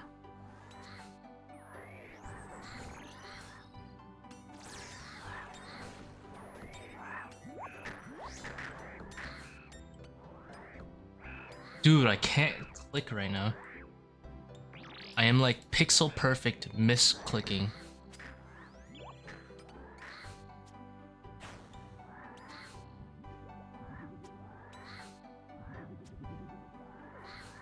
I'd probably go with the Void Waker. Make sure you have BGS in that though, because that's like a really important spec to have in that setup.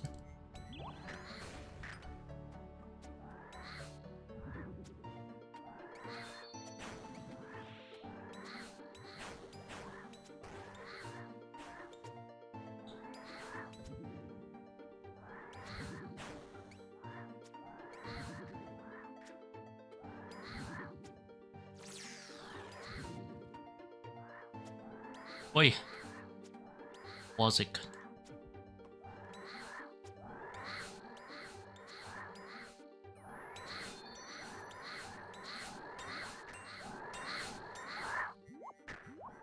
Oops, I didn't hit the brawlers. Oh well. Hitting the brawlers is a little important, but what the heck? Ran on top of me.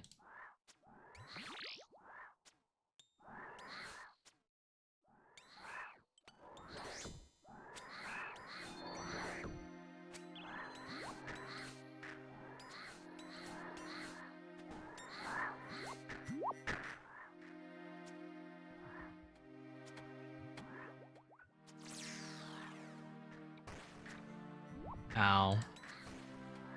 It is indeed venomous.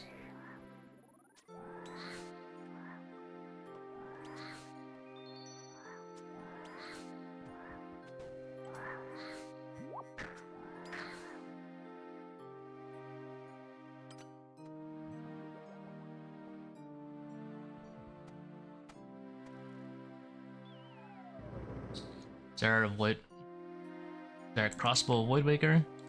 Probably Zarek crossbow overall.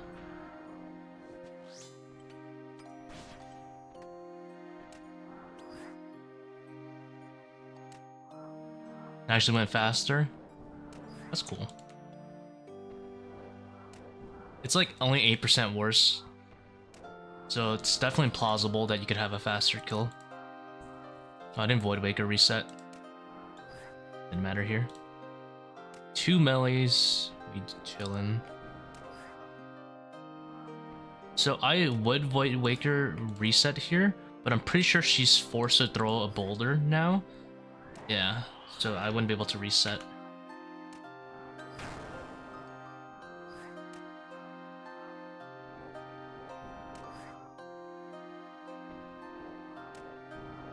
Alright, we need to reset the cycle soon, so we're gonna do 1 Void Waker. The melees, oh, we're gonna just push it.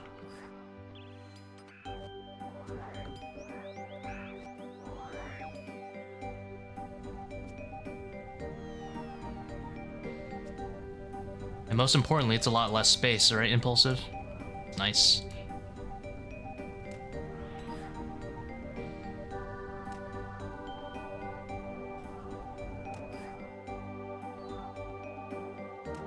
Because it has less tick loss, yeah. Ideally, if I'm playing perfectly, it has no tick loss.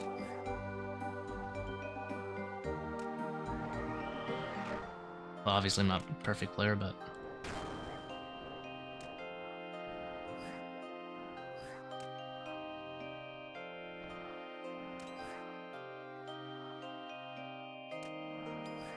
right here, I'll be able to step under.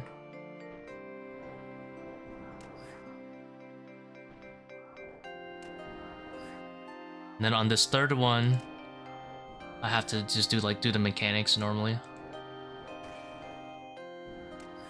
shadowed, so we're chilling. Yeah, if I was doing it perfectly, no mistakes, always hitting every 5 ticks.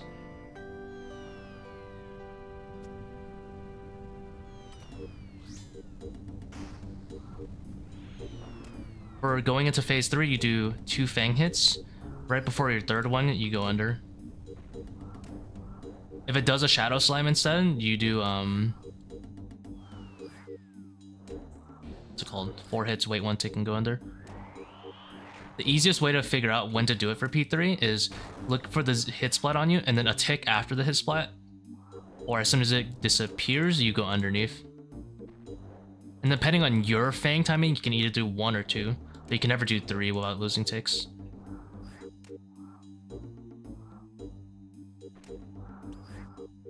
Like here, I'm going to lose a tick if I go under, so I'm not going to do it. Now I won't. And then if I were to do it again, I would lose a tick. So you kind of have to know your own Fang timing really well. And a Shadow Slam, treat it as if you would just go under normally when it would have attacked.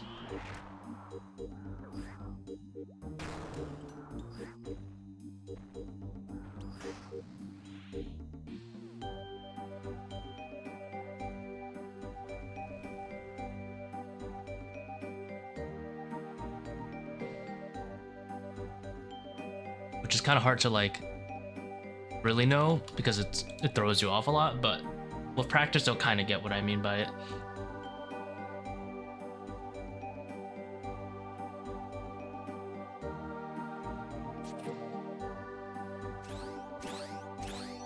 Now I really want to bring Anguish, but I think the buckler gives me just a little extra defense, and Chin Juice for this Overlord method might be very, very overvalued.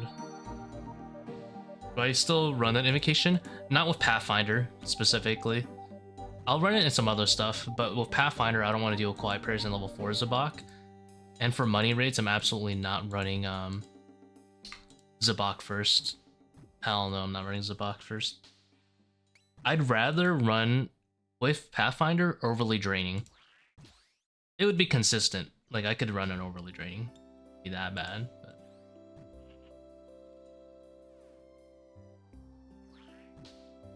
I don't want to commit to a cursed sceptre spec, especially on a level 2 Kephri. It is worth it DPS wise, but I want those 2 Void Wakers bad. Or the Overlords.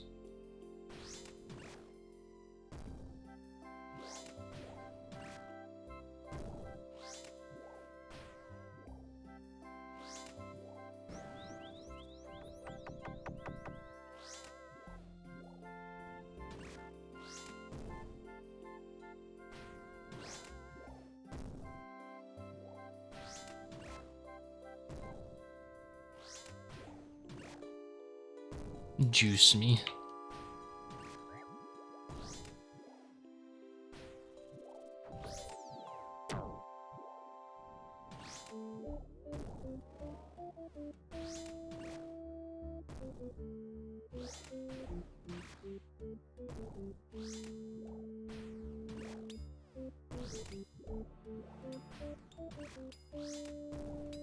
Definitely not proccing it now.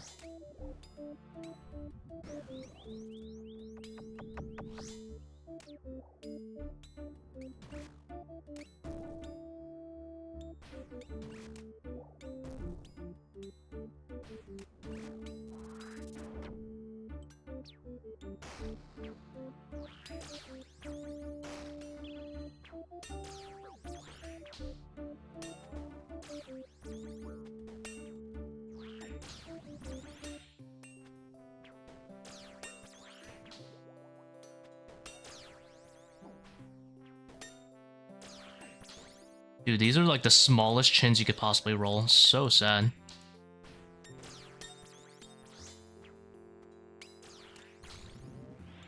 Like, isn't that kind of ridiculous? I hit 3 of them and they all hit like 2s.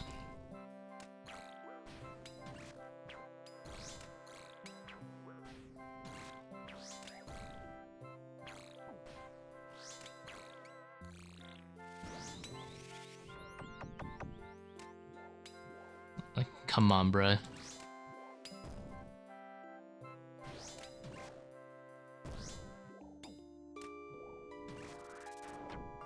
I guess I didn't remember to preserve my range pot or whatever this time around, but still.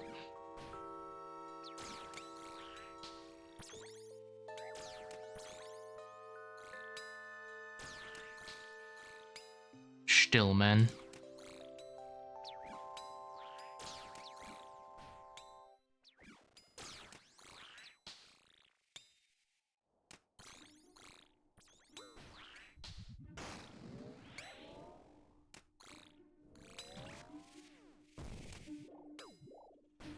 And then the secret reason we have the chin, so we can violate the Geneva Convention.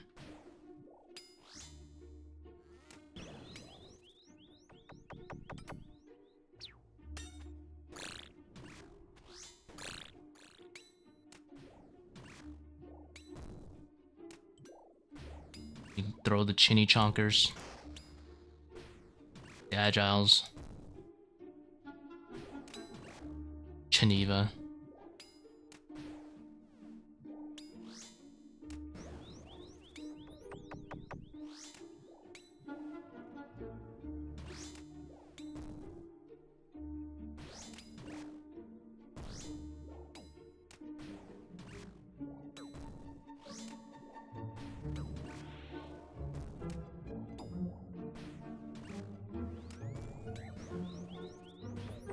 Pain.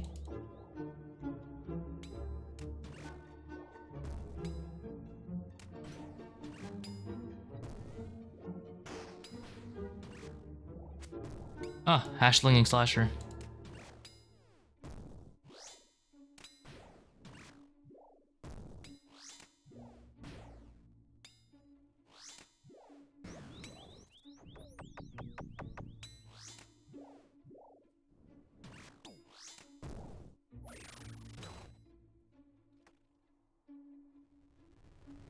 Or 35.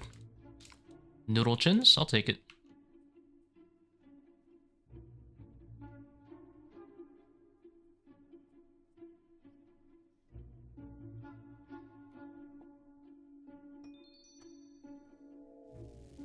Ooh, that looks like a nice one.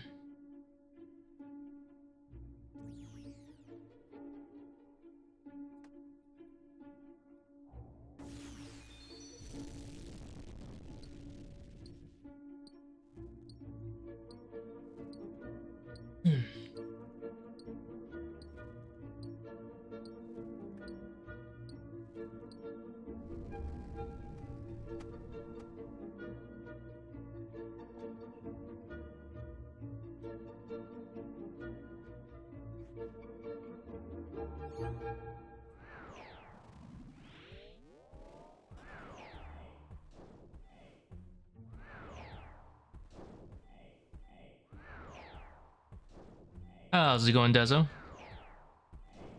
Thanks for tuning in today.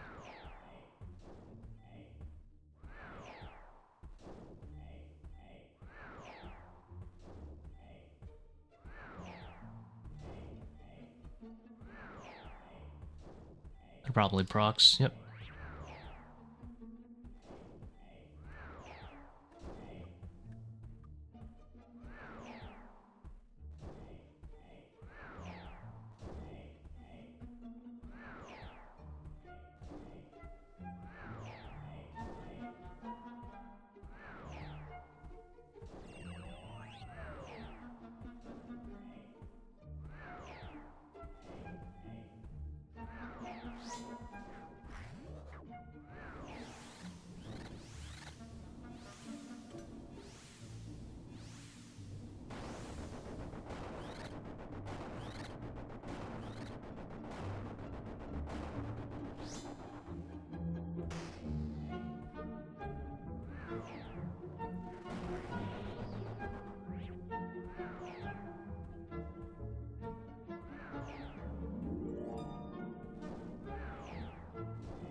Fable OST is so good.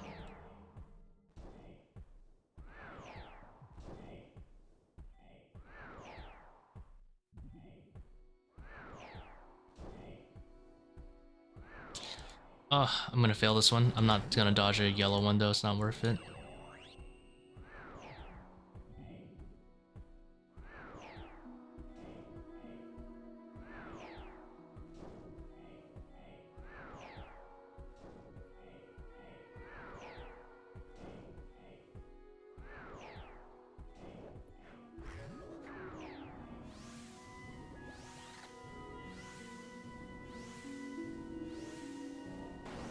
I could have used the both, what's it called, Woodwaker spec there, but I think the most safest possible option would be the sun. And I'll be honest, I'm kind of tired of dying right now. So I think I'm just gonna do that. I have tons of prayer.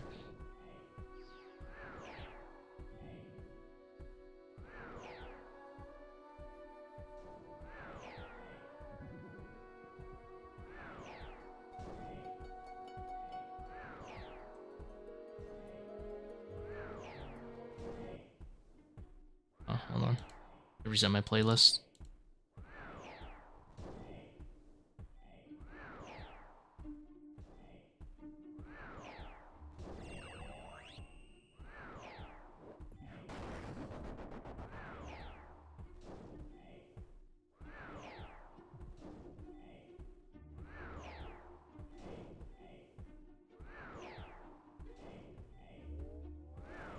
Definitely not proccing before.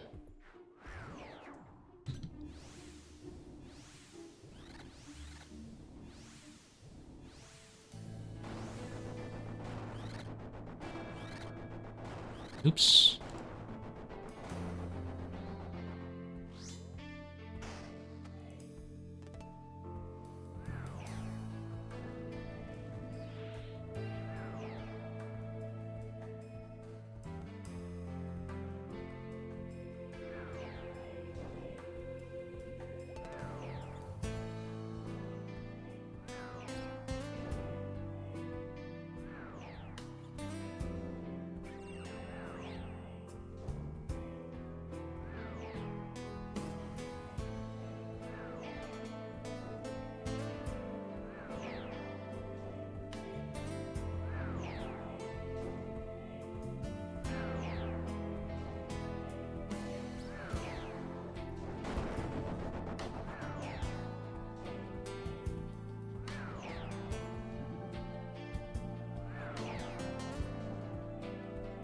I would say, like most people, you'd rather have the blowpipe.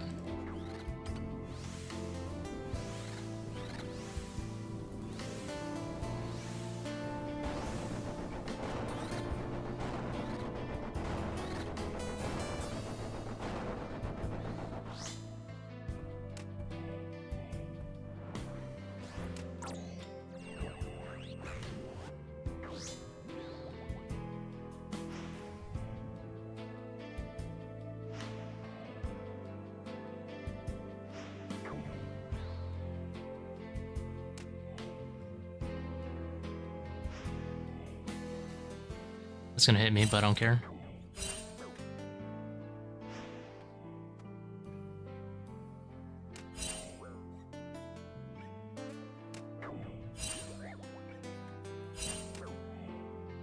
I should probably stop taking them. Ah, we're chilling.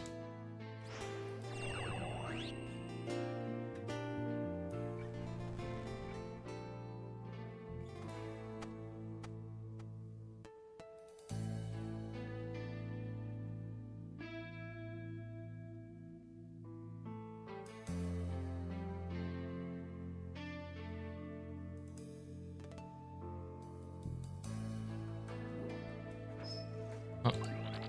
Left pie, no thank you. Am I still 92 out of 100? I am now 93.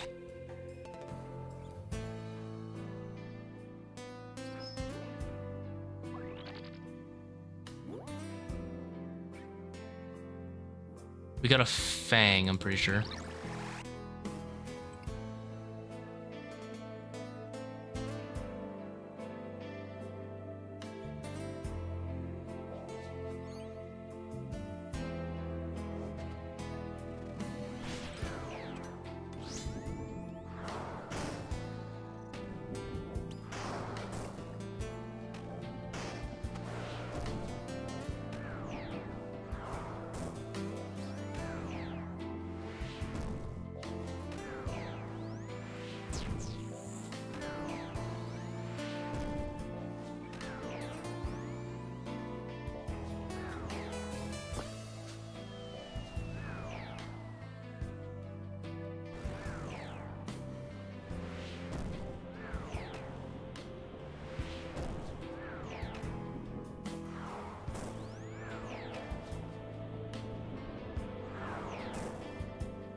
Maybe he doesn't like the mask, you know?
Yeah, you could wait out the Virtus. It's not much, but damage is damage, right?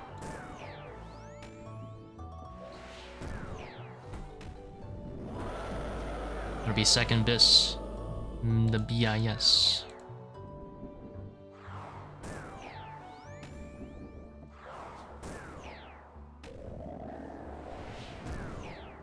I love how they acknowledged that Nightmare was like a tragedy in terms of the drop rate, because they made it too rare, and they're just not gonna fix it. They're like, it's too late now. I'm like, yo, come on, man. Honestly, the tragedy isn't that it's rare. The tragedy is that it's useless and rare.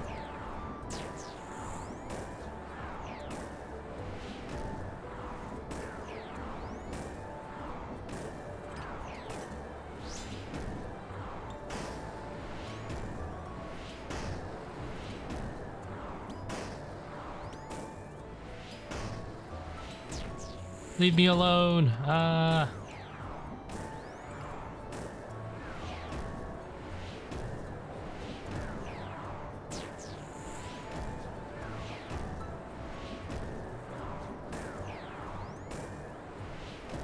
yeah. God of War's drop rates, but you know, it only takes you 10 years to kill it.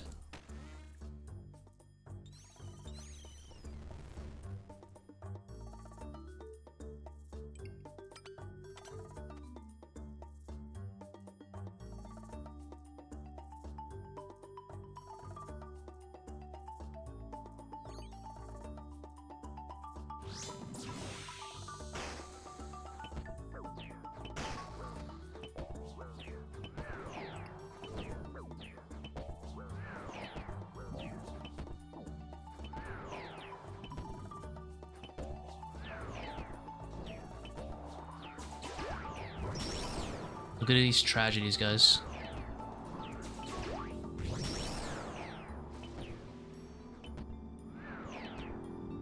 Look at this tragedy. Where's Nightmare? Can't find Nightmare. Ow. Yeah, I was talking about Nightmare.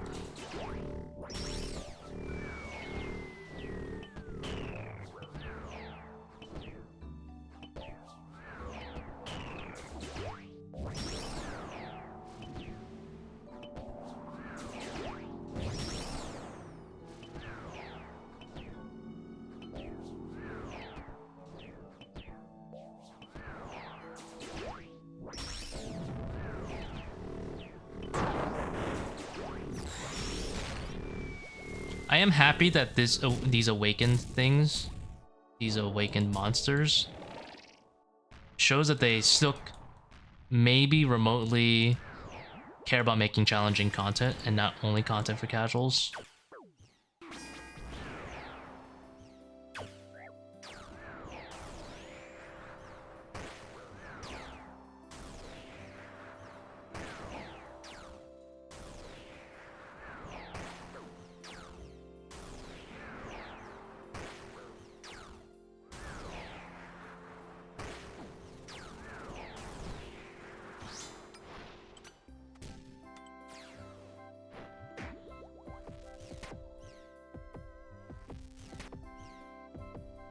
even though the casuals are their like primary player base.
I'll be honest, I have a friend who hasn't played for 2 years.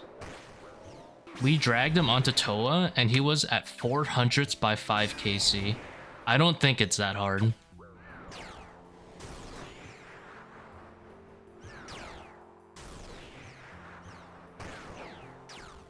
No entry mode, like 400.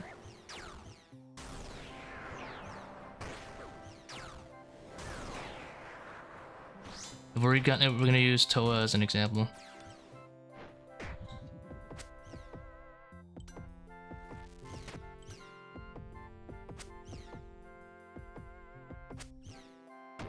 Give me those dragon arrows back. We broke out here.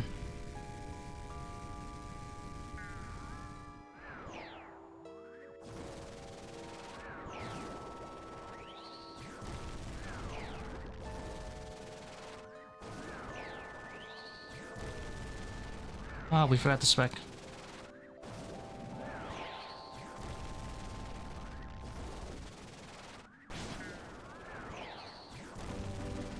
Yeah, that's the thing. That's the point of my argument, is that ToA doesn't have anything too new or special into it that you wouldn't be able to find in, like, that's very unique to it, you know? Like, we've had Nilekiss for switching boss. Akka was definitely his hardest one for him to get used to, and then after he, we took him into Akka, like, entry mode for, like, 3 runs of feeling special and stay vigilant together, you got it.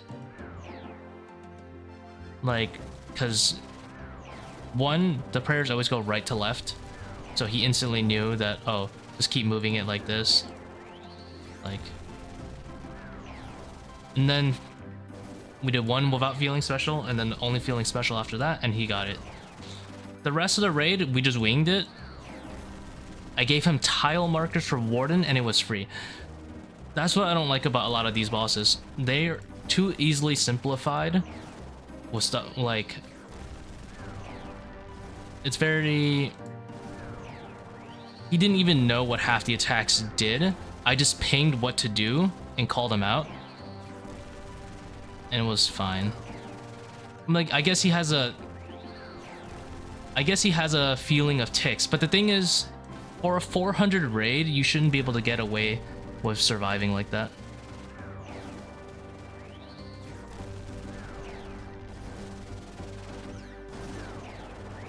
It should be more in depth.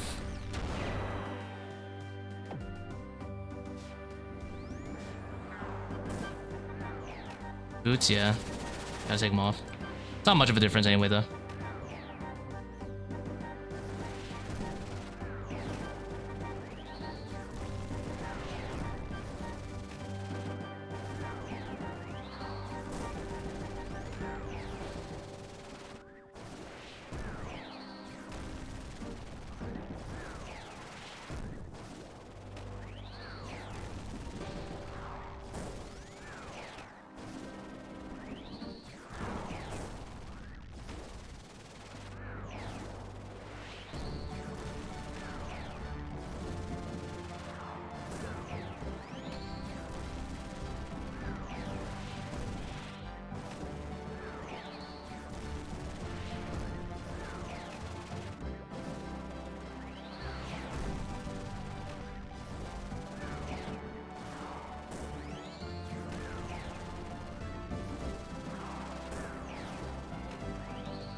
And there are other bosses that are like, that can be mechanically fun to deal with, that are difficult to learn, you know, like, it's just, I think ToA is one of the easier ones in the game.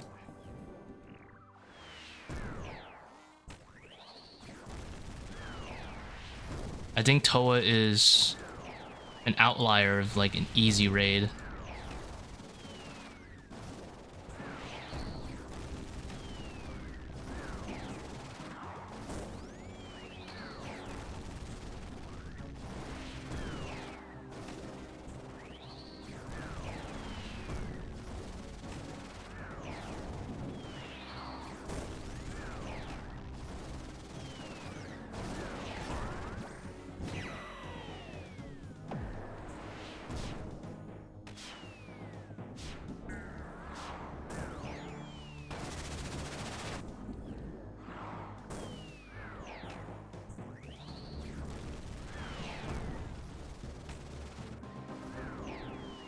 The log? Yeah, sure.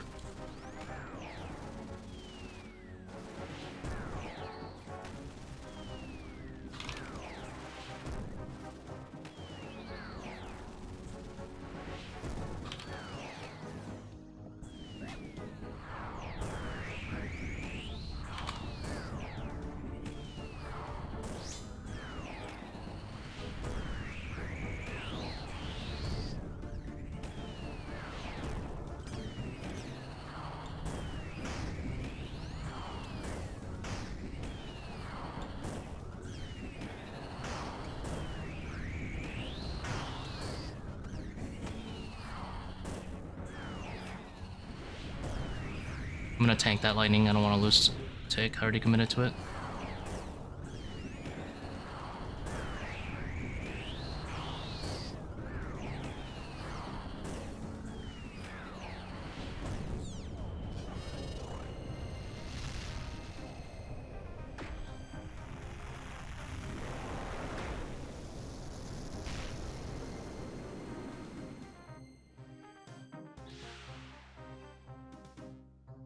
$300, I argue. No. 300. Tom is harder because remember, I assume you haven't done hard mode.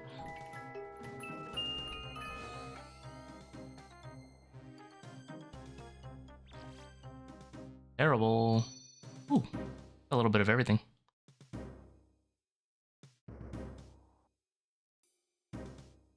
$300 for me is like maybe normal mode chambers.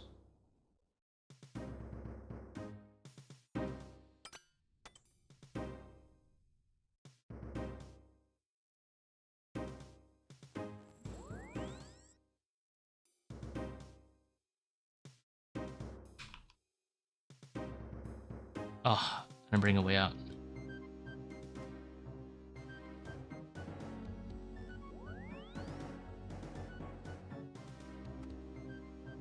And so next, a few hundred, yeah.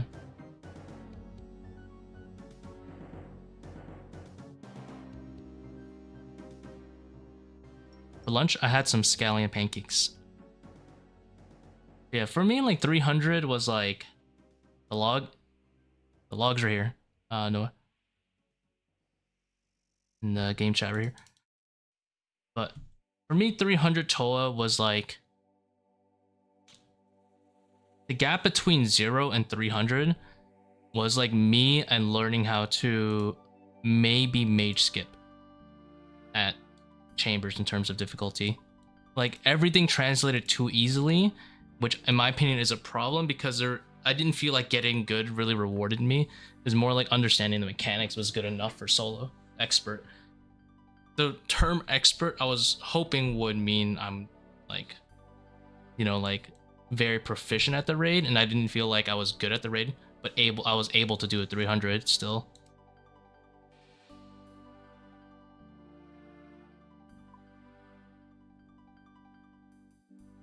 Did I have max gear when learning ToA? Not on release, of course not. And I was missing all the ToA gear on release. I was doing 300s with like a rapier early. And we were like siphoning it because we didn't know any better. And then I bought a Fang and then eventually bought a Shadow. But Butterfly wasn't out obviously, because no one knew about that. And I'm talking 300 on release. 300 on release was really difficult because walk the path wasn't really a thing. I was using insanity after I realized it was easy. But walk the path at level 1 was basically what level 2 is now. Like, walk the path is basically Pathfinder.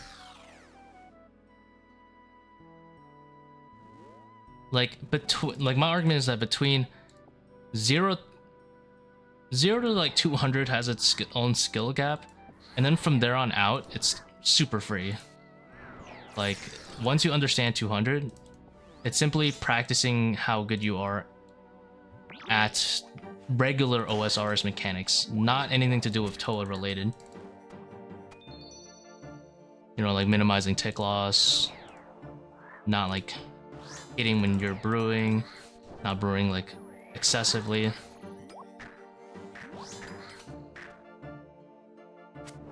It has nothing to do with ToA is the problem. Like, if you were already a baseline level good, in my opinion, you shouldn't be able just to pick up still any raid right away and go into a 400 at 5 kg. That just means it's not hard enough. Because there should be like a plethora of mechanics that are needed to complete that kind of raid, but there simply aren't. There's very little that you need to know.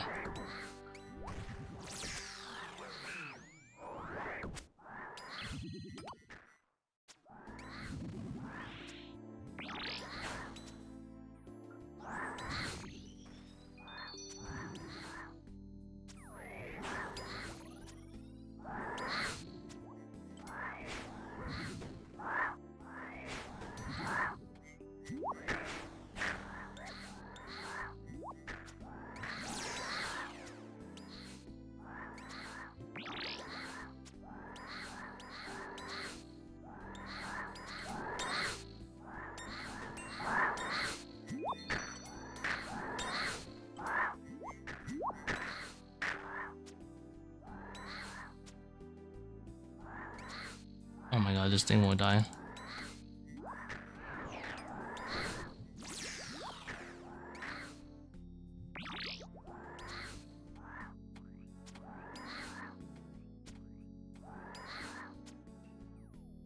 So again, so let's say hard mode Tbow, movement is really important.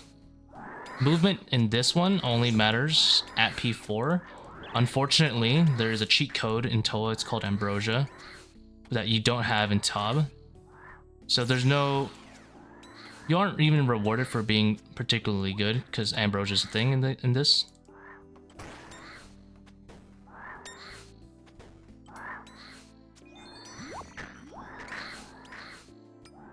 You can visibly feel when someone is doing their job at TOB. You can't feel that in ToA. Like, hitting a certain DPS threshold, right, doesn't reward you in any particularly good way in this raid. It just makes it either a little bit faster, and that's really it. It doesn't make the room actually smoother, if you know what I mean.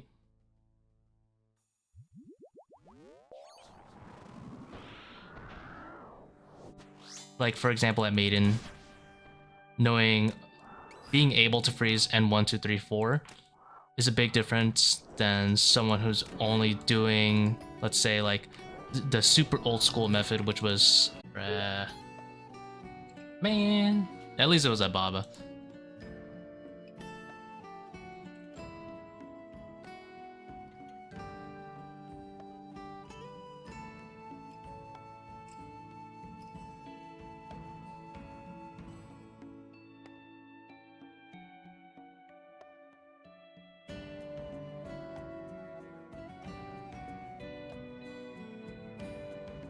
At least it was at Baba. But anyway, I was saying, like, someone who... Like, there's some translatable things from ToA to, like, the other raids, but the thing is, ToA itself doesn't have its own things to really worry about.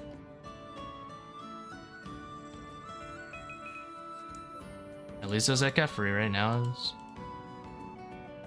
Can I show the plugins I'm using at ToA? I have no idea what I'm using a lot of RuneLite plugins in general. I don't know exactly which ones, to be honest. There's no like master list or anything like that. Hard task, man.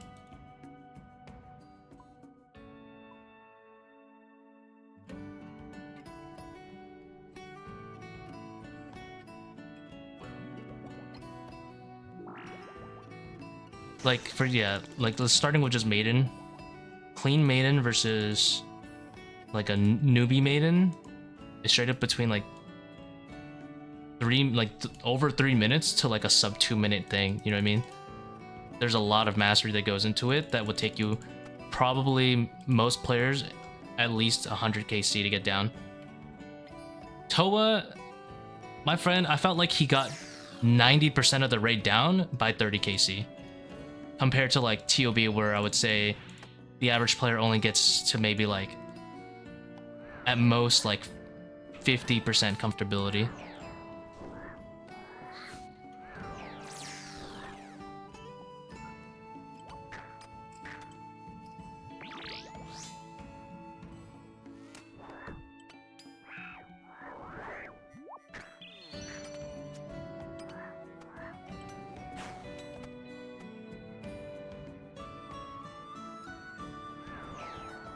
Same for Chambers. Like Chambers,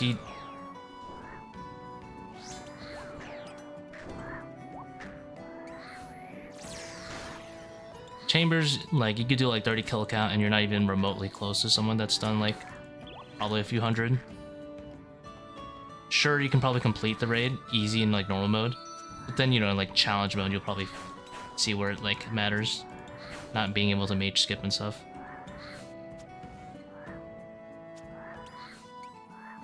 Whereas like a 30 KC ToA, nothing really changes.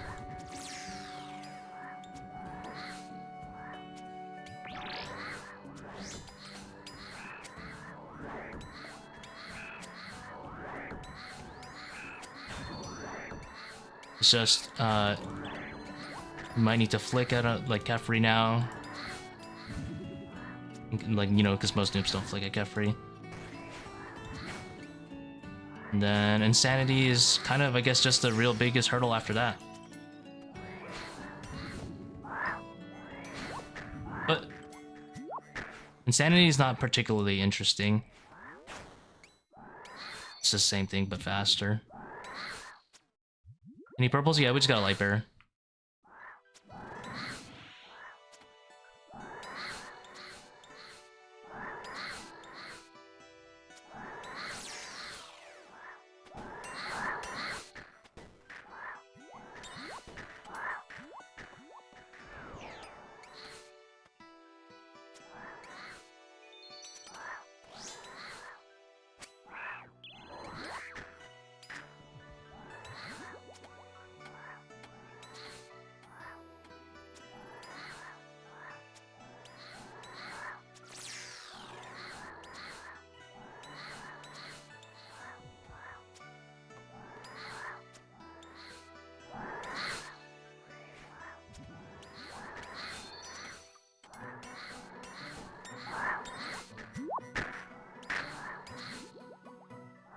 Triple shaman ending. So rude.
Oh, I didn't Void Waker reset the cycle.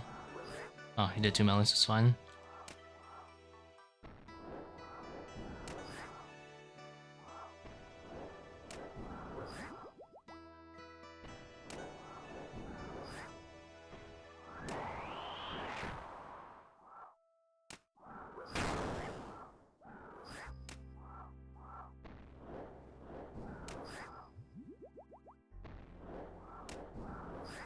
And then here, reset cycle, do Void Waker Fangs, 3 step unders. Nope.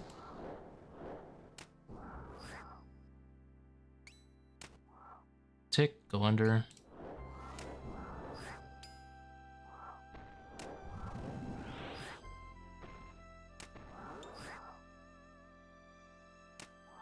Repeat.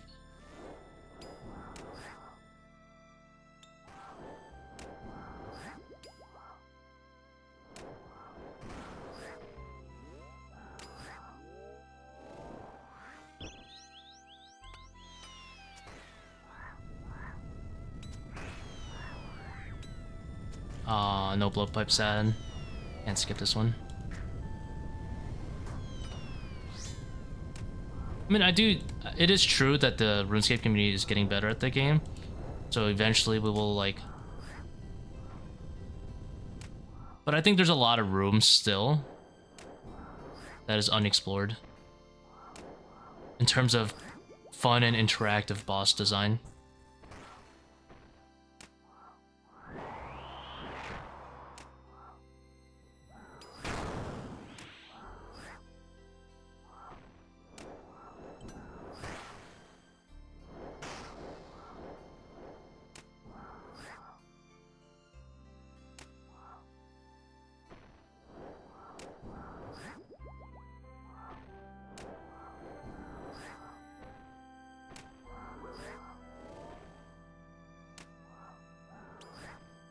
Shunced.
So absurdly slow when a sceptre misses.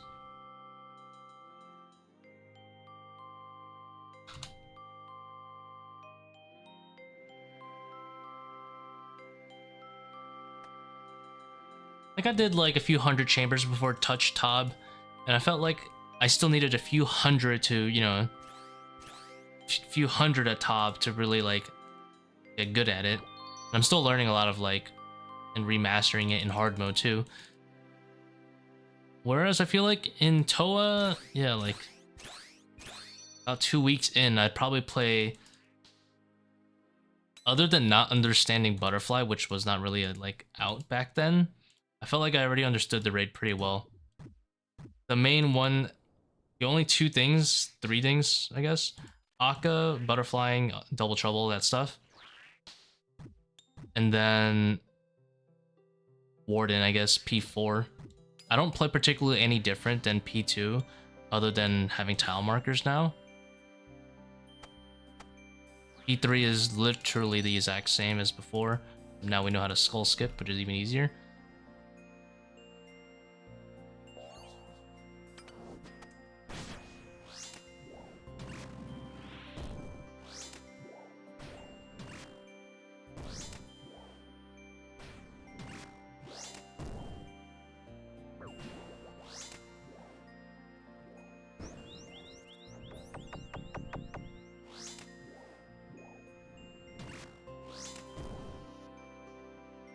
Did I split chambers like I did Tbow?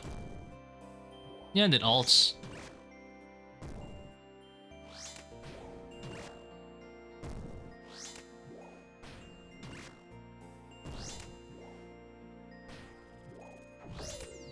Yes, Tbow had a lot of new and interesting mechanics. ToA has very little of that. And that's, as someone who's come from playing hundreds of chambers into Tbow was sufficiently challenging.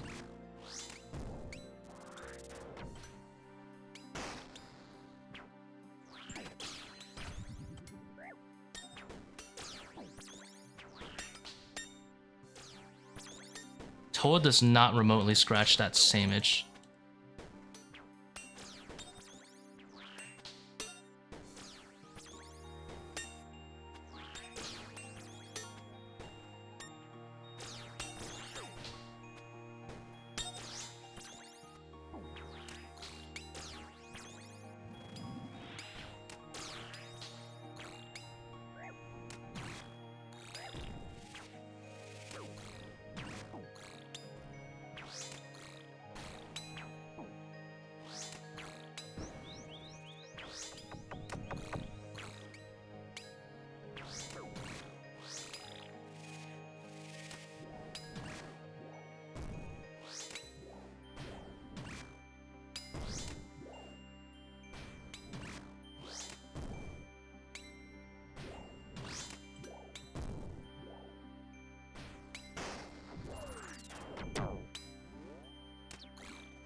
I only have one chinny chonker.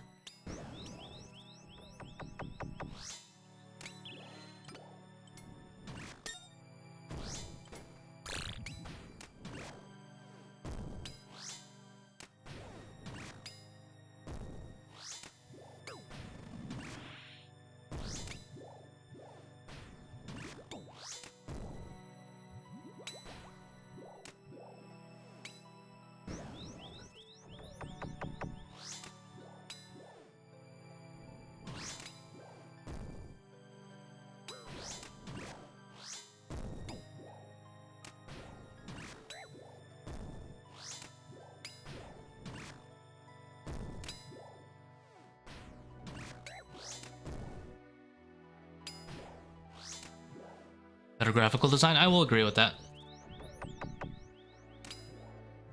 For sure, ToA has the best graphical design.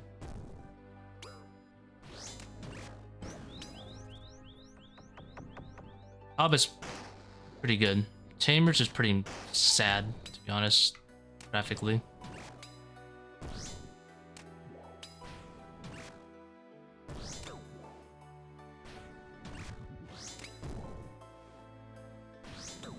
Visual clarity, ToA is good.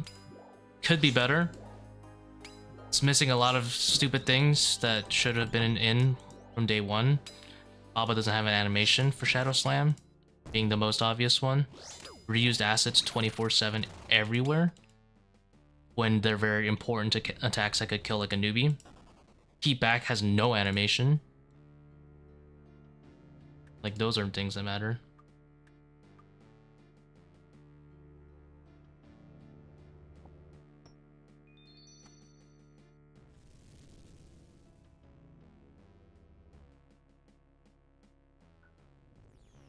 You're perfect, Zebak. Congratulations. How would Keepback need an animation? Well, how would he even be meleeing you? Just think of it like, why would he be meleeing you when his spear is spinning in a random circle? You just need something very simple.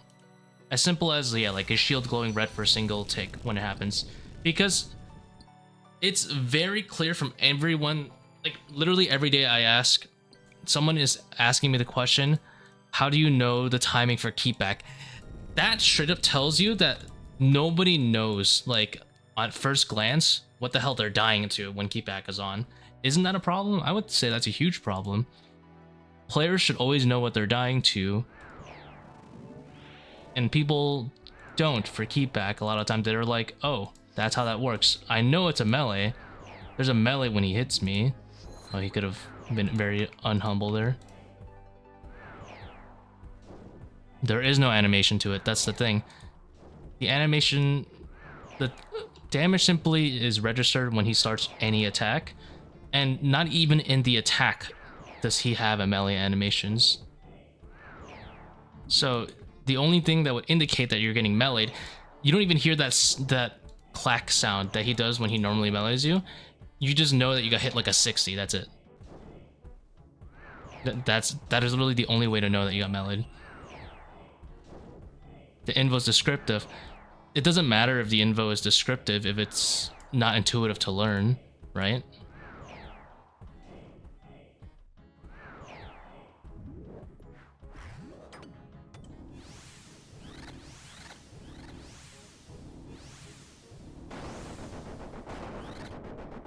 We're talking visual clarity. Like, is it easy to learn? No, I would say even people going to 500 don't want to deal with Keepback. Because how would you know to like pray melee right here, and then pray ranged, and then step back right there? Like, you wouldn't. His shield could glow red just for that one tick that he's like, you know, spinning. So you know that it's like a Keepback is even on. How would you even know it's on until you get hit by it? If someone stealthily changed it on you, you wouldn't even be able to know until you got meleeed by it, right?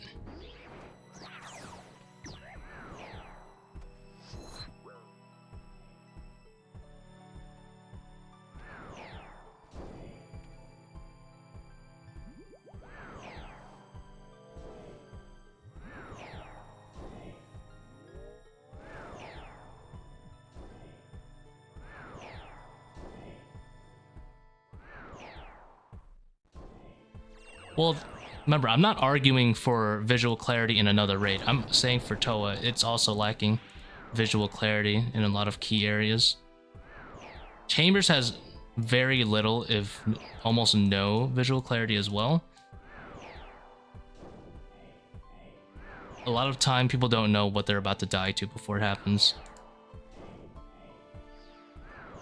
ToA has some very glaring problems that, in my opinion, for their third raid released, should have been dealt with day one. It just simply feels like unfinished.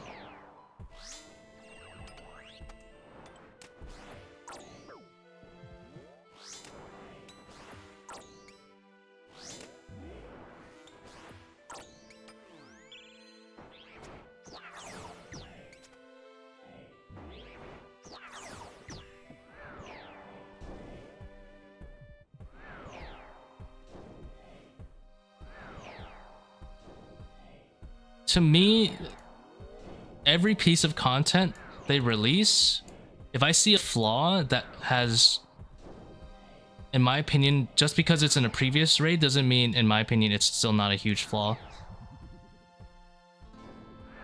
Like, yes, Chambers is lacking a lot of visual clarity on, like, Ulm.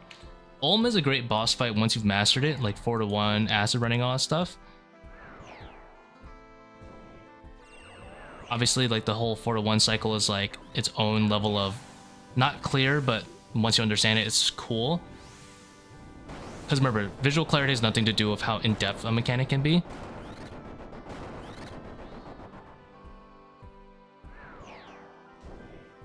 I think keepback is somewhat well designed as an invocation. It's just visual clarity is disgustingly bad for something that relies so heavily on it. No one wants to take it because it's hard to learn, even though it is like it's easy to understand, but it's hard to actually see. What the hell? I'm eating all of these.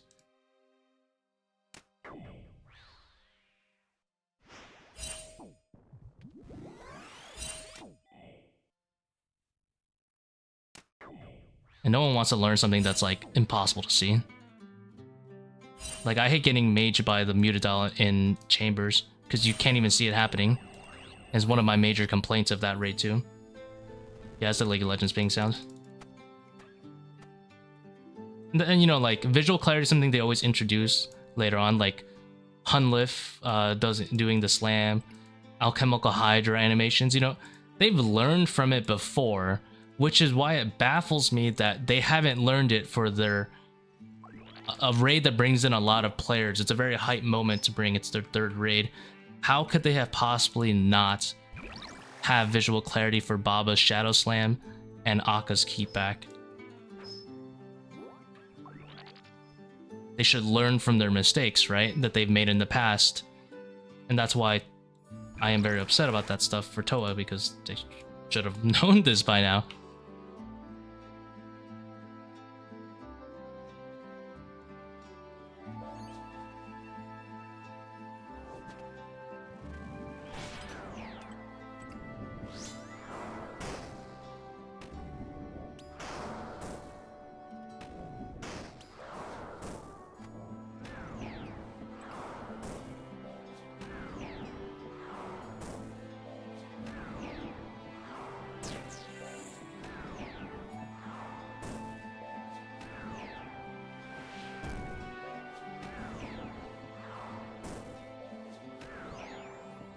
And then just on like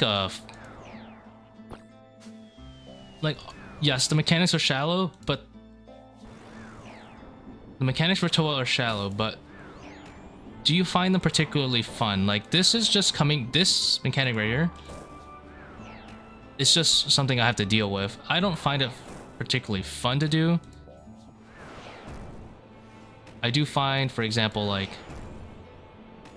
I find freezing the bloods at Maiden very satisfying to pull off.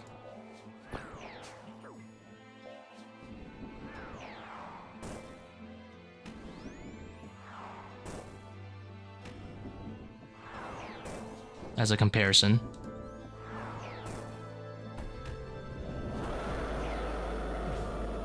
I don't feel like as if every tick matters.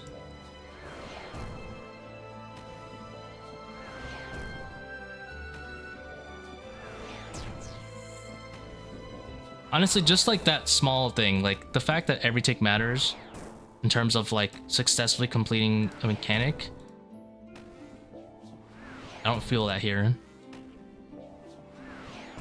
I guess the jugs maybe, if it's like one of those really annoying salts where you have to like push an instant blowpipe it.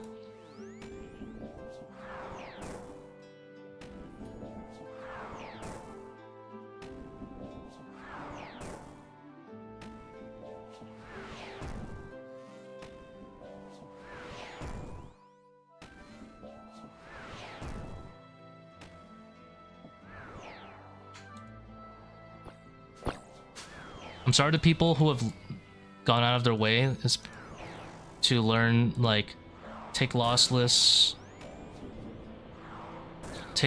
transitions, but let's be real, that shit doesn't actually matter for like clearing the raid. It doesn't make it much easier just because you're losing less ticks other than just killing it faster. You might have like one less cycle of, you know, like annoying stuff to deal with, you know, like Akka switching.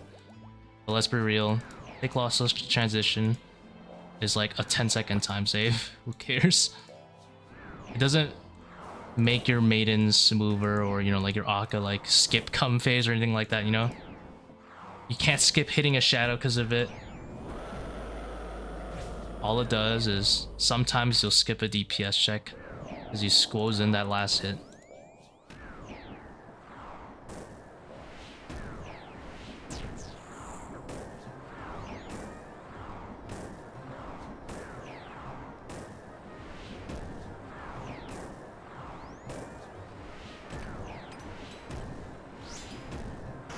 I picked a bad time for this.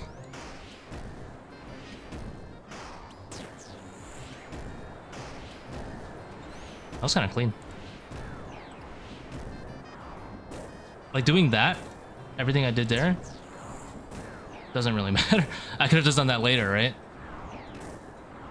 I'll come out on bow, Zebak. You can look at the FAQ, but basically I want more inventory space so I don't have to flick my brains out.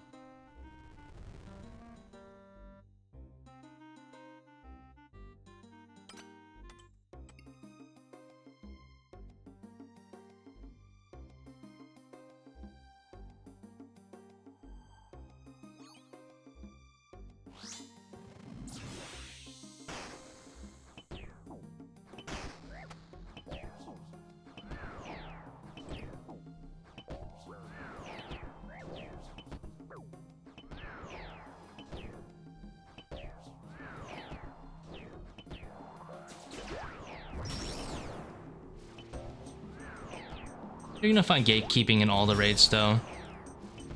The wipe thing about TOB is what really sells the gatekeeping. Like justifies on the high end of why they want to gatekeep. They have a reason to, they don't want to wipe. In ToA, there's not really much reason to gatekeep other than it's inefficient for me to raid with you. That's it. That's the only thing I could say, right?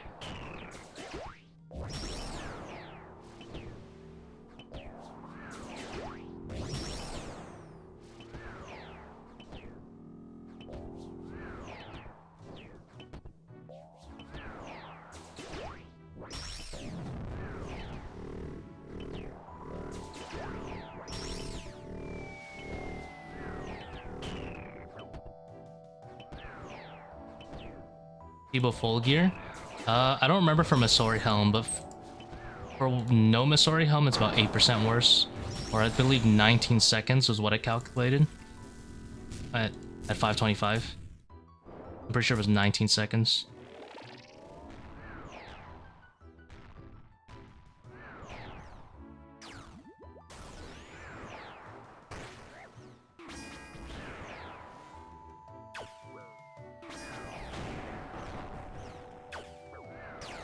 I don't think any of the top community ever complained about lack of players. Not that I know of. It was a always pretty good amount of players. As someone who like went out of their way to teach. Like I went out of my way to teach Tbow. I probably teach like over 200 people. But I think the only thing that TOB went possibly a little bit too far with was like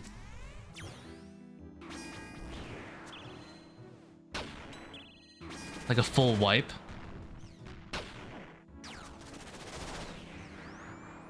But like now that it's in, you can't take it out. And it makes it more exciting technically to have it on. It would have been better if they had like hard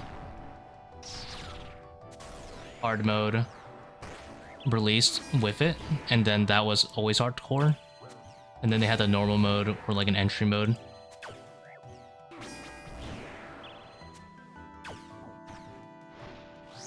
I mean, they didn't really learn to have an entry mode until later though, so I'll give them that. They had the benefit of the doubt of not knowing that an entry mode was healthy for the game when Tbow was first released. But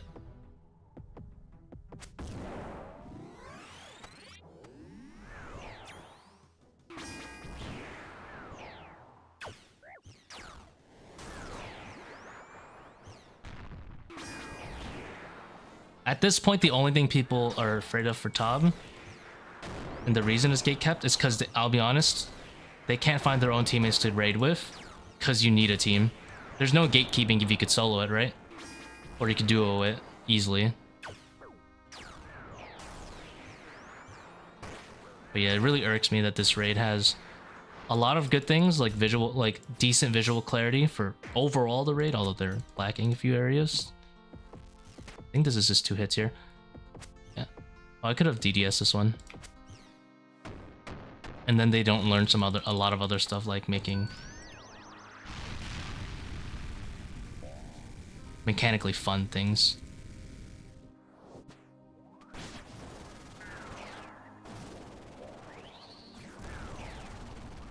Like, who the hell thought shit tons of chip damage was fun? Why the buckler? It's kind of complicated, I'll be honest. It's kind of complicated.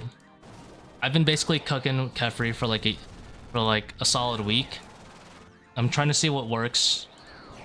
The dins isn't consistent enough. The melee is chomping my ass, basically. So I'm trying a cycle where I double void wake the melee, and then I chin the swarms, ideally on top of the melee, but yeah, it's like a lot of stuff. Modular with the invocation system. I don't remember signing up for Baba hitting me 22.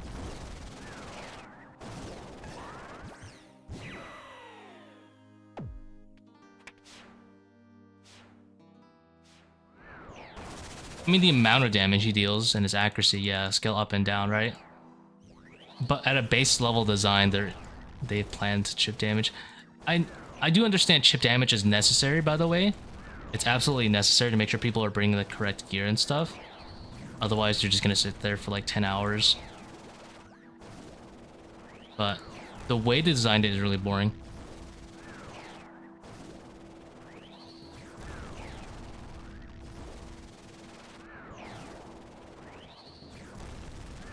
You can lower the invocations. That's not the invocations being modular. That's the raid level. That's a little different. There's no actual invocation in the game that says lower chip damage or whatever. There's only one that says more chip damage, and that's it. There's no like Fosanis as or like a double-edged sword, you know, like missing like off prayers deal more damage and, you know, on prayers take less. That was one of the popular suggestions that were proposed to them that they never went with. Right, left, middle, not fun to you? No way.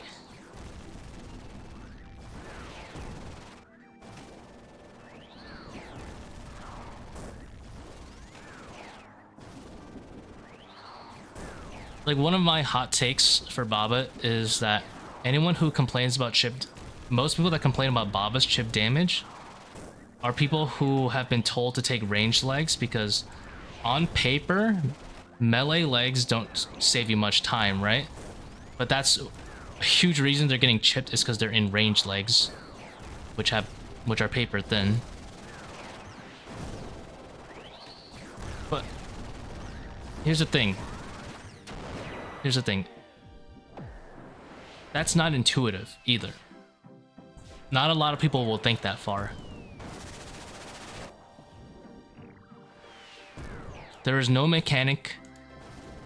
There's no real incentive either to bring strength. Why would you wear ranged legs at Baba? See, a lot of players do it because Taz's only give 2 strength. And 2 strength doesn't really do much for a whole raid, especially because a lot of the time that 2 strength isn't going to give you a fang hit. Like, we're not talking Torval, right? We're talking Bandos players. And Taz hits on paper kind of whack, right? They don't. A lot of the time they don't give people those max hits, so they're just save an inventory slot, bring ranged legs. And those players, yeah, that's what I call them. And it's not intuitive to them that, you know, bringing melee gear, who would have known, makes it take less damage. Holy shit, from a melee boss. But the thing is, it's not intuitive. Is the big thing. It's not rewarding to bring those legs on paper. It should be on paper already rewarding to bring strength, other than for 2 strength, right? There's no clear aggro mechanic for having higher strength, although people are suspecting that is at Akka, and that's it. Like, I think, was it Nightmare chooses tank based on whoever has the highest defense? I don't know why Baba doesn't do that. It just kind of like RNGs it. I know they have their own system, like after boulders, just like this guy. But in my opinion, the bosses should just... Oh, do the nightmare system of tank, which is highest defensive stats. It's intuitive, it makes sense, it brings out meme setups. People want to bring good gear.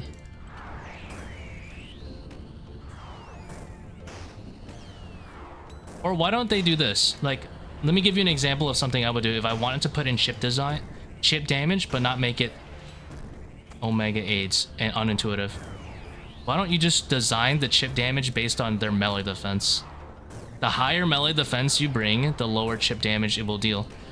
Like, instead of just doing a regular max hit formula in the game, which, by the way, we all know the regular max hit formula sucks anyway. Make it so that, yeah, like Gauntlet, perfect. You have good defensive stats, you take less damage, like literally the max hit, right? It'd be intuitive, it would make sense. It would devalue your 10 defense hardcore, damn. No, it would actually increase, because now you're clearing it with lower defense. That's a super level of copium, but like chip damage could be made intuitive. Yeah, like just need to rise to 100 mil. And now you have people doing Tob, you know? And now you have people doing Tob for their Justy. Never purple.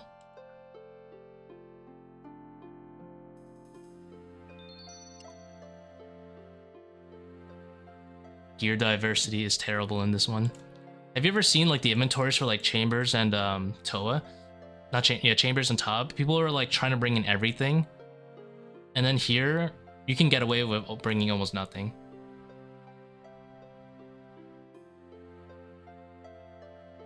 I don't like that, to be honest. I really don't like that. It means there's a lack of niches too. Lack of niches available in the ToAs. Or the niches are low impact. Percent.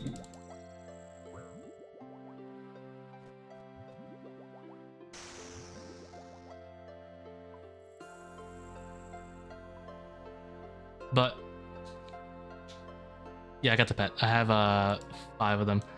But basically the reason I'm bringing chins is buckler, even though I don't have like a crossbow or anything. I just want my chins to be super juiced for 1, the Baba puzzle, 2, because it kind of helps with clearing out the Overlords, surprisingly, because you're hitting the swarms with the chins if you're hopefully playing it right.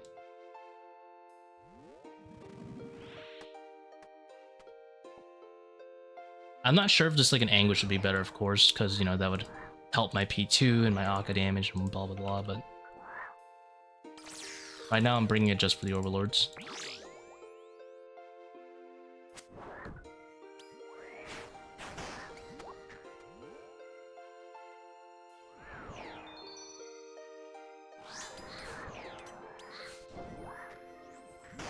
Yeah, webweaver's fast enough, even with boulder dash on.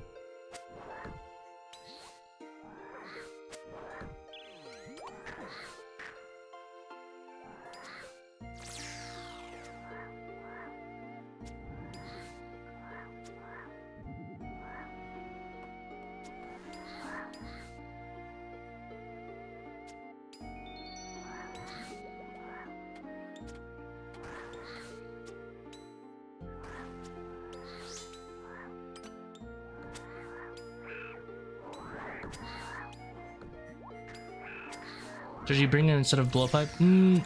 I would suggest, it depends on your setup, but most players would probably be better off with a blowpipe. You're making monkey room a little bit more chill, but you have to bring chins too. If you don't bring chins, you're going to be here forever. And if you're ranging, like Zebak for example, and you need assembler, so then you definitely might as well bring blowpipe. I'm just using it as an excuse not to bring assembler, you know?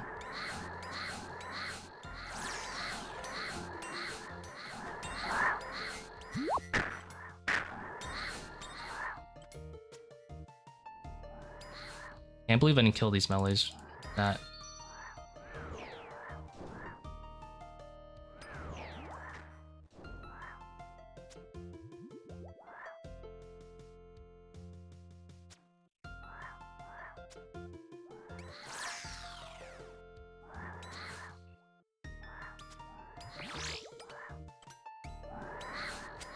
Oh, MVP thrall actually killed the shaman.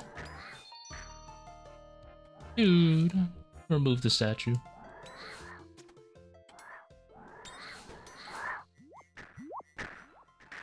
Ugh. Keep statue gaming.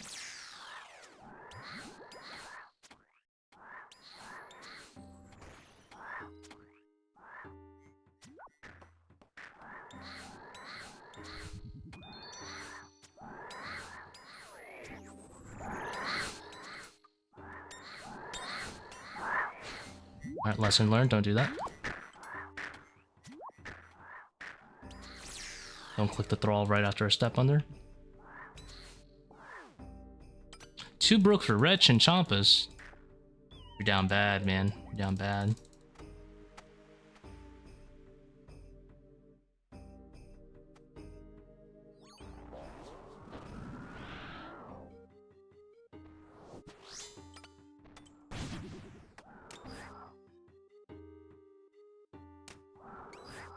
Those chat lines? What do you mean? What chat lines? Alright, now we Void Wake reset the attack cycle. Alright, Shadowed. It's doomed. Wait, 1 ticked.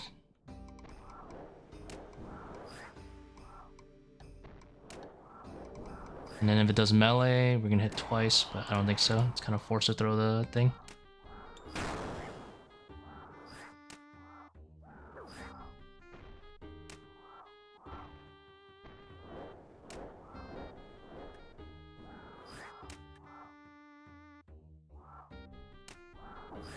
We'll do 1 more Fang into a reset here.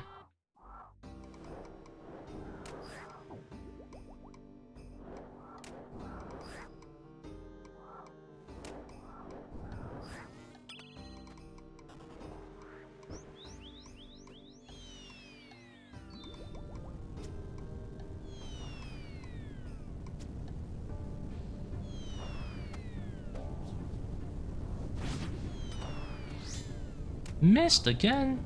Honestly, it's probably not even worth it when he's a 3rd HP. Like a 3rd HP down. Can I hit the boss with a ranged weapon on the way up? Yeah, you can.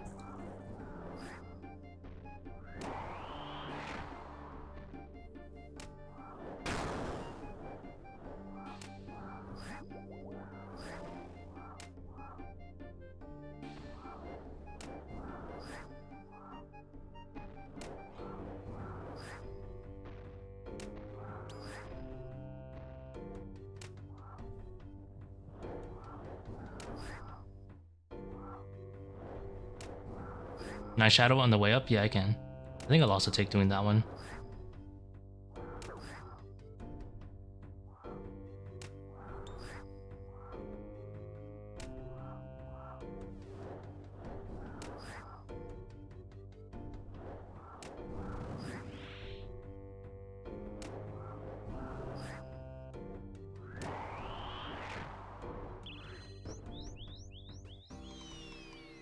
Can I shadow him on the way up? I could. You know, this is like... I saw a noob doing... Oh, I don't have my runes in here. Sometimes you'll see noobs just like... justifying shadow spamming him. It's kind of funny.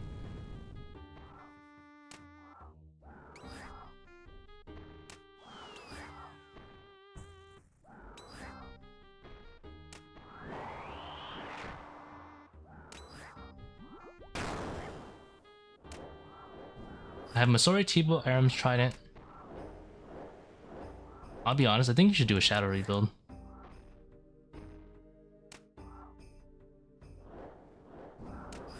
Maybe not a rebuild, but like... save up for it.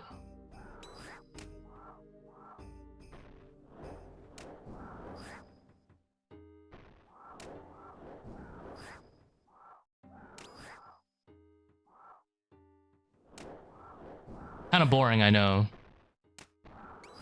You're like, dang it. It's gotta sit here saving up cash for like the next billion GPs.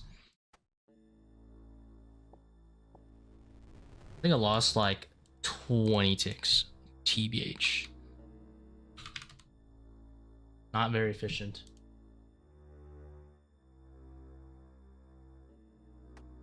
And then also I missed my sceptre, which is extremely sad.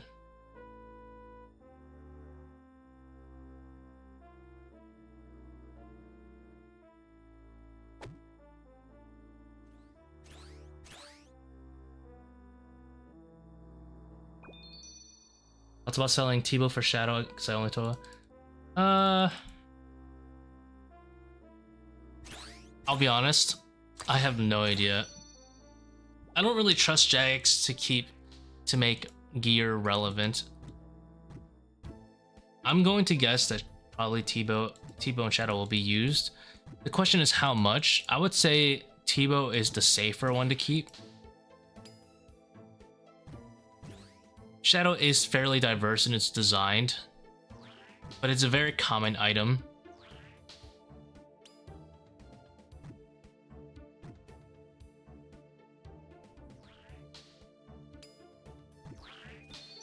And then Scythe Copers. I'm sorry to say it, but if Scythe is gonna be good, it's gonna be like some stupid requirement like hammer it down when the boss has like 5 HP, and it's not worth it to hammer down. I wasn't supposed to staff it. Well,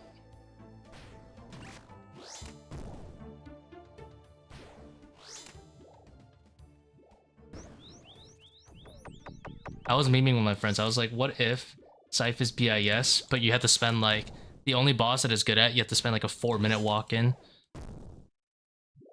So you're just sitting there running around in circles with full melee gear in for the whole fight. If you want Scythe to be BIS over like Shadow. I'd actually be laughing my ass off if that's how they did it.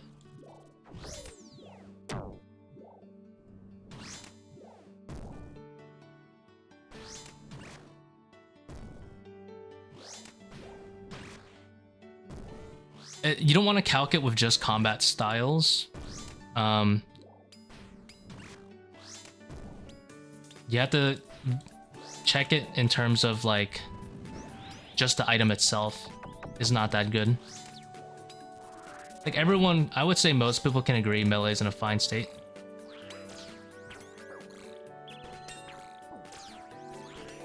It's just Scythe is sad, you know? A little different argument.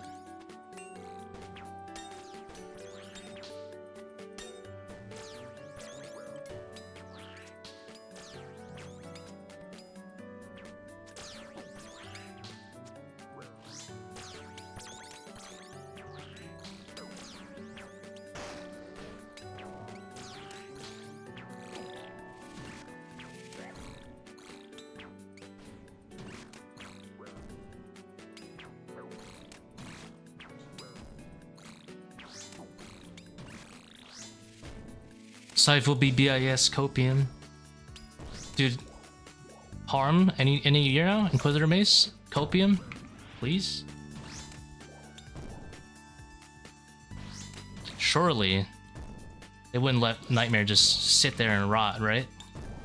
Surely they would learn from it. Item drops are cooked. Yeah, you're right. It's doomed. That place is so doomed. Such a fun fight, too.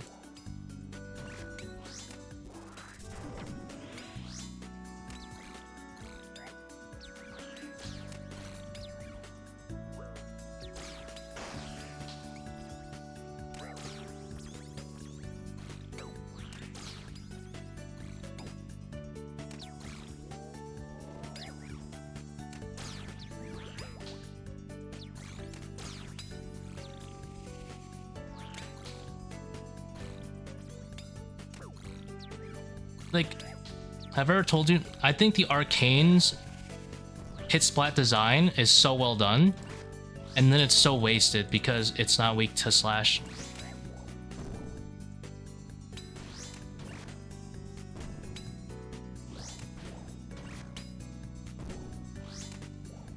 My friend said staking is the best money. Oh my god. Poor guy.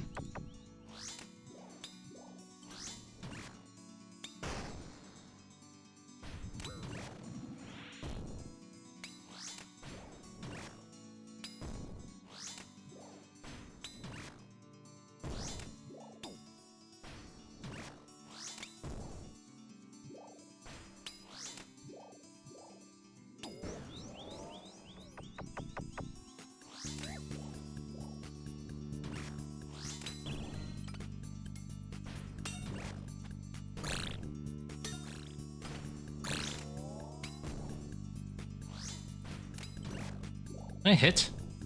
Is this boss? Am I allowed to deal damage to?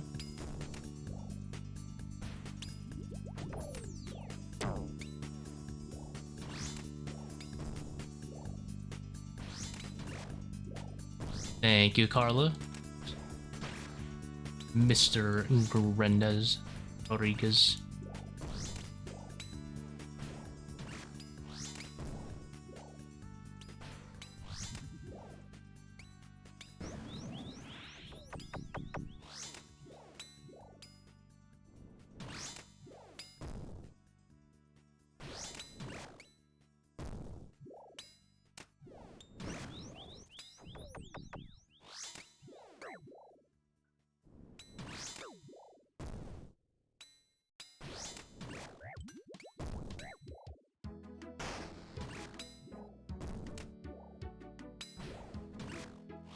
Thank you for the good luck.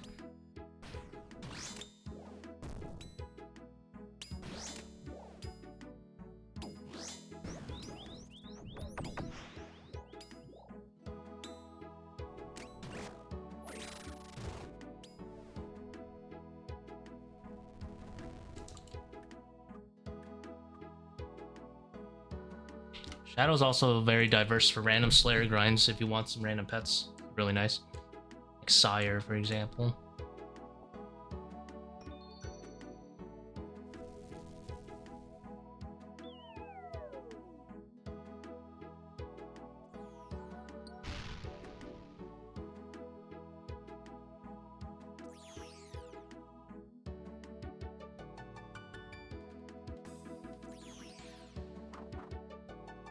Oh, KQ, don't remind me. I have a KQ task right now.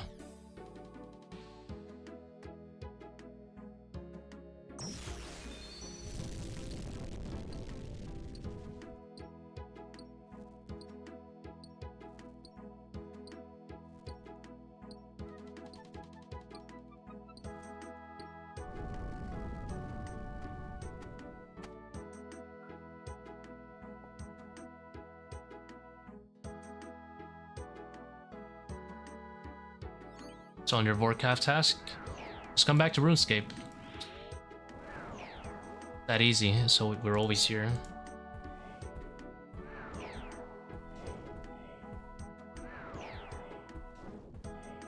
Or you could skip the Vorkath task.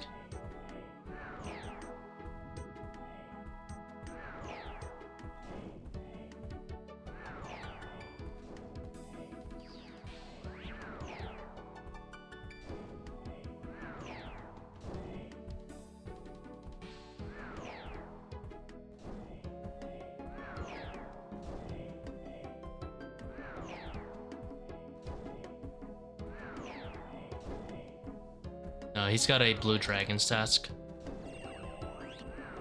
And he burnt out on it. SMH.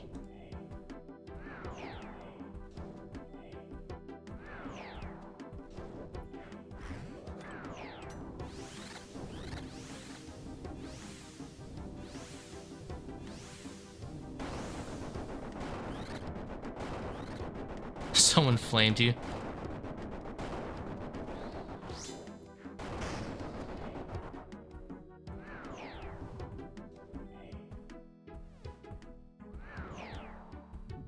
Mentally shook.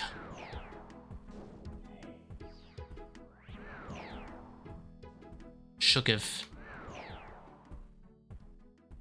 I didn't get to drag you guys to Chambers or Tbow. So sad.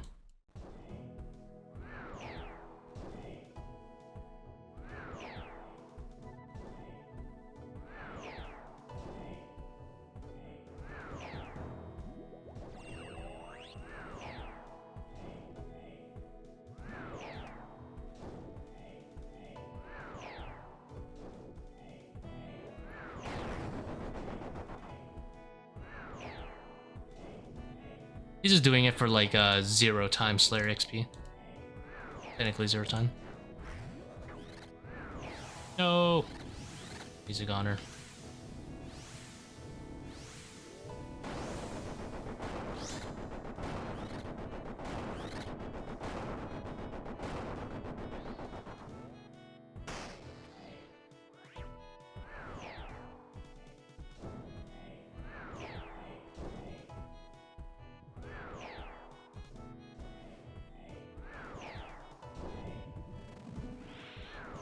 I only walked in the shrooms that you were running before. Didn't know you can walk in the middle of double trouble.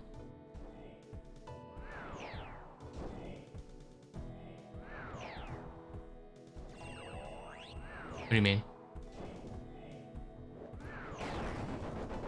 Oh, like, yeah, you don't... You can walk the middle of touching the shrooms. What do you mean, like, when you were where you were running before? 12 Void Waker? Yeah, but that's because I broke the threshold, that's why. It was from 60 to... it was like 61 to 60%.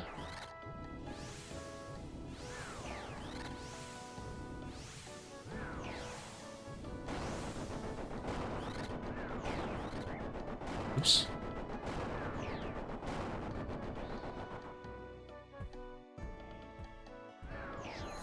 Oh my god. Shunced. Best kind of luck.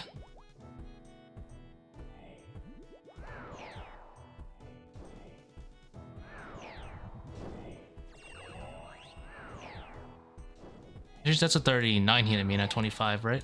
That means I was fine. He had a very low chance of killing me, but he could have killed me.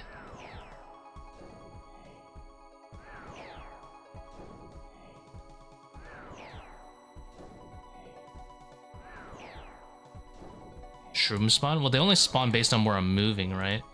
There's no chance. There's no luck related with double trouble. All the shrooms are placed based on where I was running.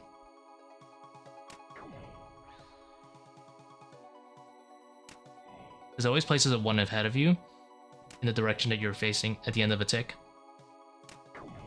It's not like luck or anything. That's gonna hit me.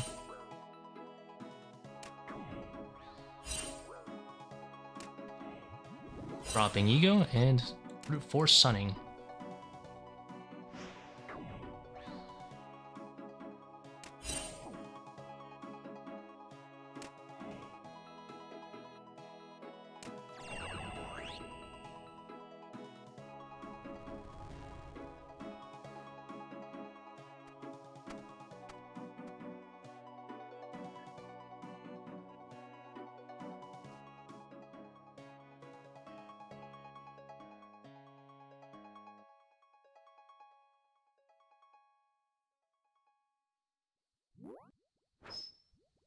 Yeah, like, the way double trouble works, yeah, because it always spawns one in front of you and one where you were, walking one is fine. Walking, like, running 3 is not. Because, what ends up happening is if you run 3, you first run 2, and then you walk into the one that you just placed. That makes sense. If you run 2 and then switch directions and walk 1, you're fine, because you don't run into that one original that you placed.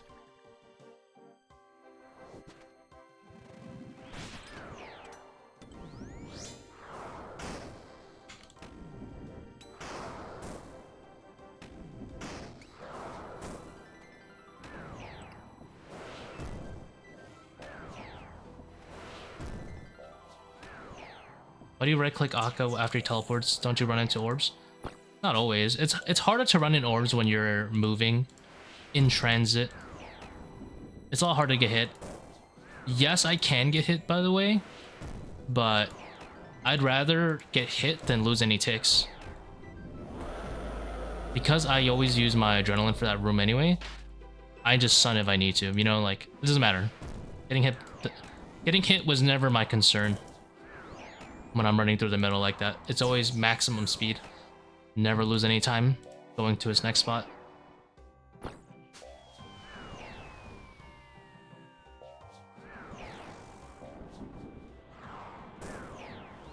Line after 100 perps. Probably go for 1k cape. Post a loot tab. Anytime anyone asks me a question, do you like ToA? Say I hate it. It's gonna be great.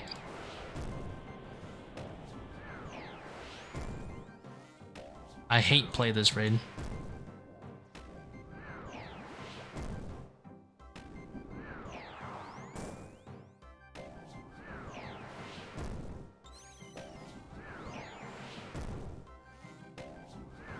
But I need to prove that I can make tons of money off of it so that I can flame it really well, you know?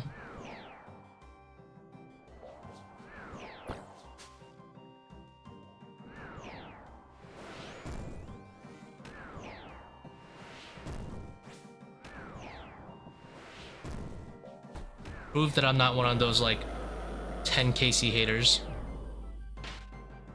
No. I'm extremely passionate about this subject.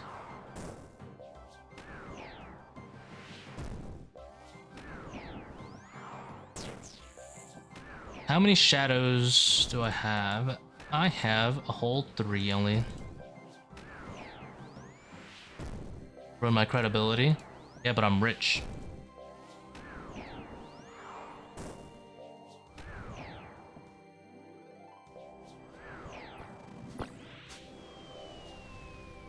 Nothing will ruin my credibility. I'm rich.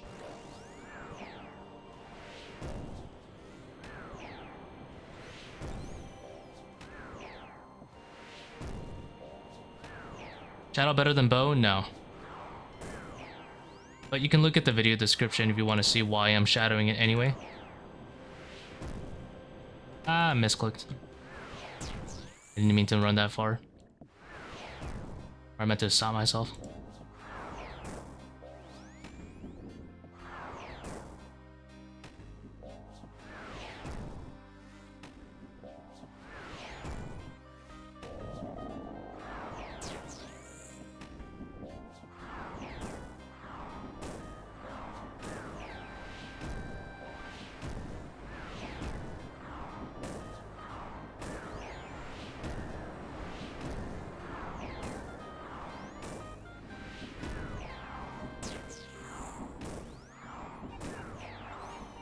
Made that claim too. I mean, it seems to work well for him.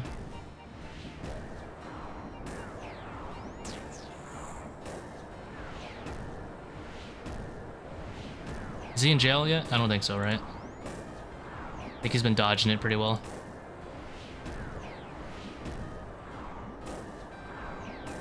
I think they keep saying they'll put him in jail or something, but then they don't. Something like that.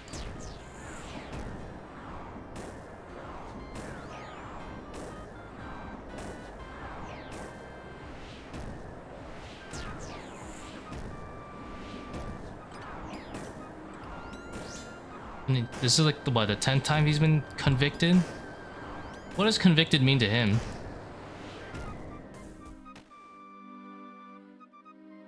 You know, like...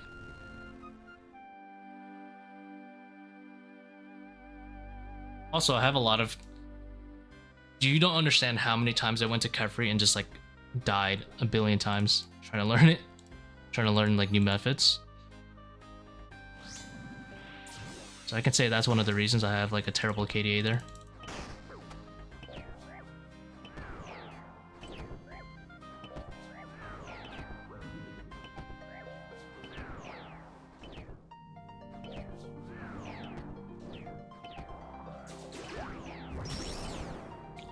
Does it really matter? I'm rich.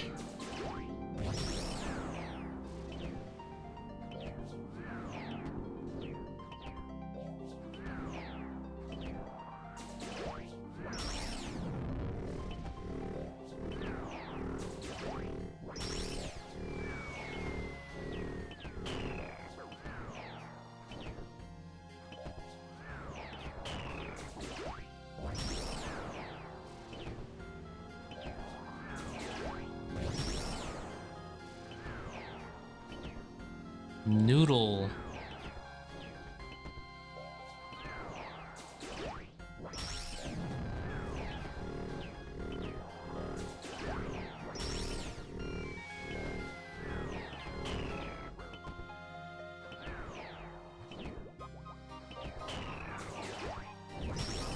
Perfect timing on the adrenaline there.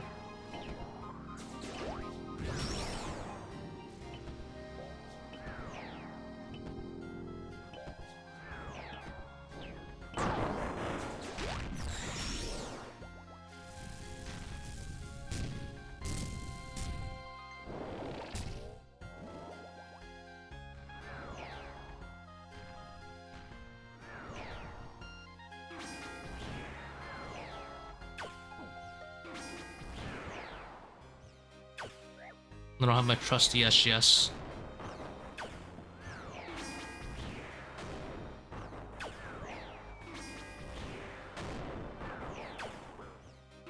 P2 Warden. Use tile markers, man. This tile marker deals with windmills. This deals with the diagonal thingy. Whatever that is. Then you're good. Make sure you do Zebak Baba unless you want him to come and try to cut you up.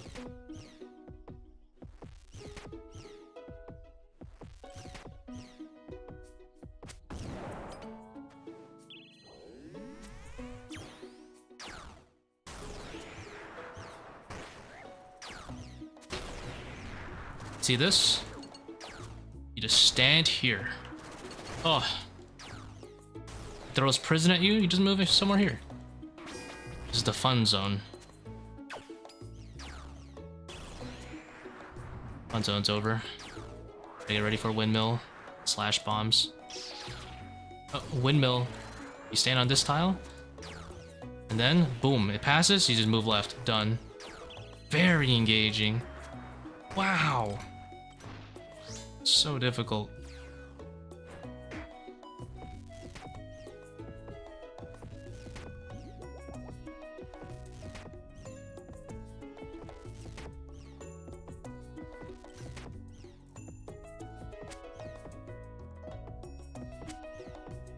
Who would have known? You don't need to dodge anything. It's all preset. Now he's done windmills, now he can do bombs or the diagonal attack. So.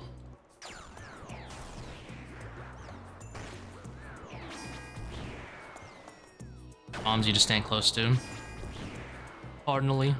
Either 1 or 2 tiles away, or just run away. In this case he's throwing them, and I'm not really having to move much.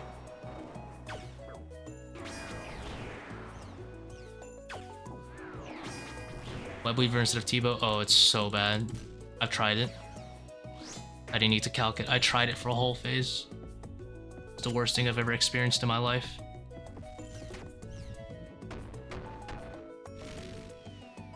Webweaver is so bad. P2.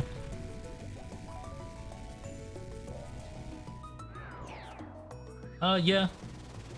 The way you don't want to see it is, like, don't think of it as, oh, 3 down versus 2 down or whatever. Think of how fast the 3 down also took you.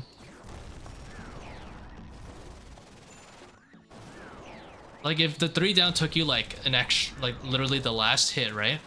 I'm finished with my 3rd down 20 seconds before you are almost. You know, like, if you took, you know, 10 hits to finish your 3 down and I only took 3, that's 7 times 2.4.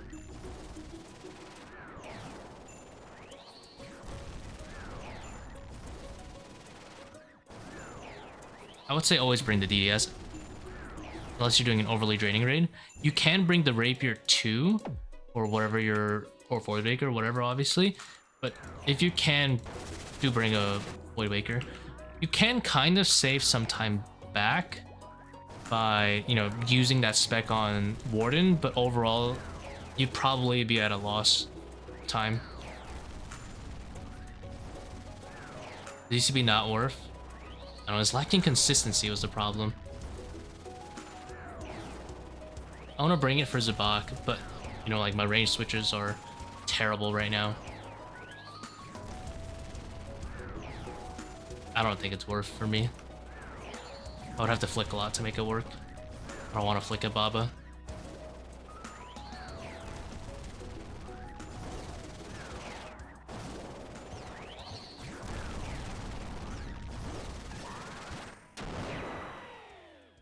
I literally, last time I brought it, I whiffed twice at Warden and I was like, alright, put it back. I mean, my switches suck, right? I have Fury for my accuracy. And I don't have zvambs. Void Waker cannot, literally cannot miss. It's great. Good tech. My argument against Zarek Crossbow was never just raw DPS, it's I, like most other humans, lose ticks if I get last road. Void Waker has a chance of me getting last road. Not Void Waker, Zarek Crossbow has a chance of me getting last road. Voidwaker has a very low, if almost no chance of me getting lost last road. So in terms of tick uptime, I'm going to root for the Voidwaker.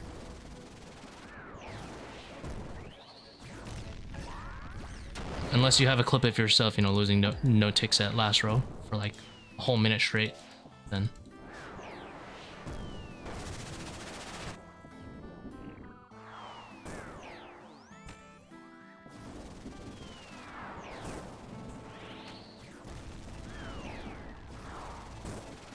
Hopefully I lose tick before last row. See, imagine at last row. My good old 7-tick shadow last row, so I don't take damage.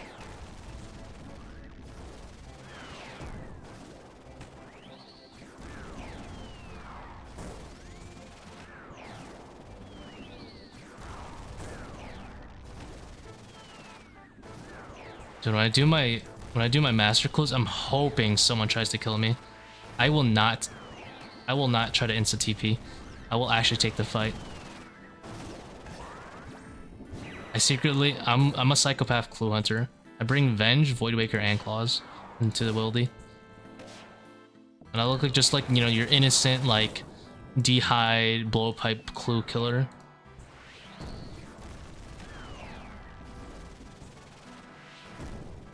I'm a menace. Please, someone.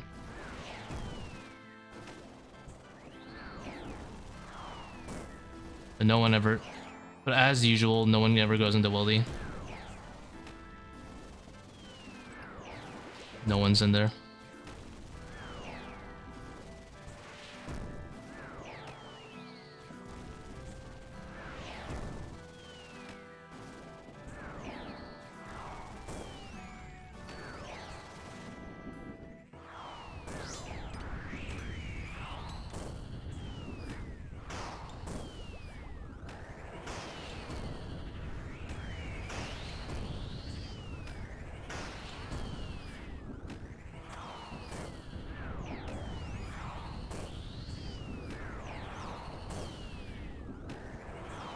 The black sword is my thrall, yeah.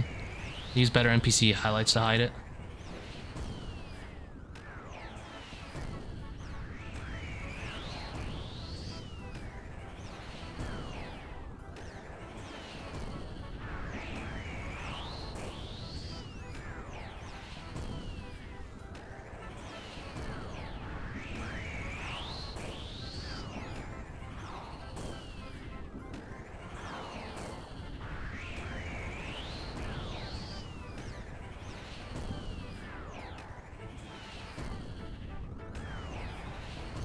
Imagine taking damage P4, SMH.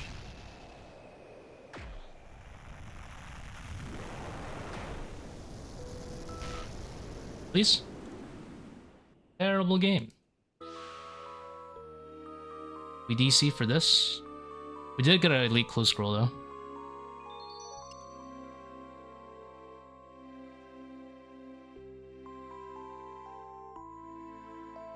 How do I hide the electric?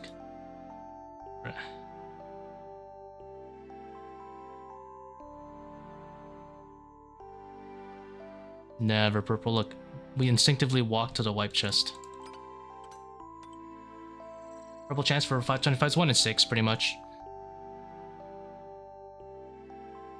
Roughly 1 in 6. Pretty good.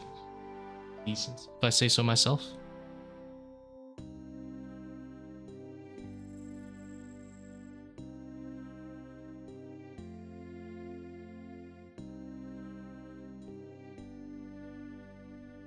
Alright guys, I'm gonna take a break from this raid. It is really hot. Honestly, I'm bored.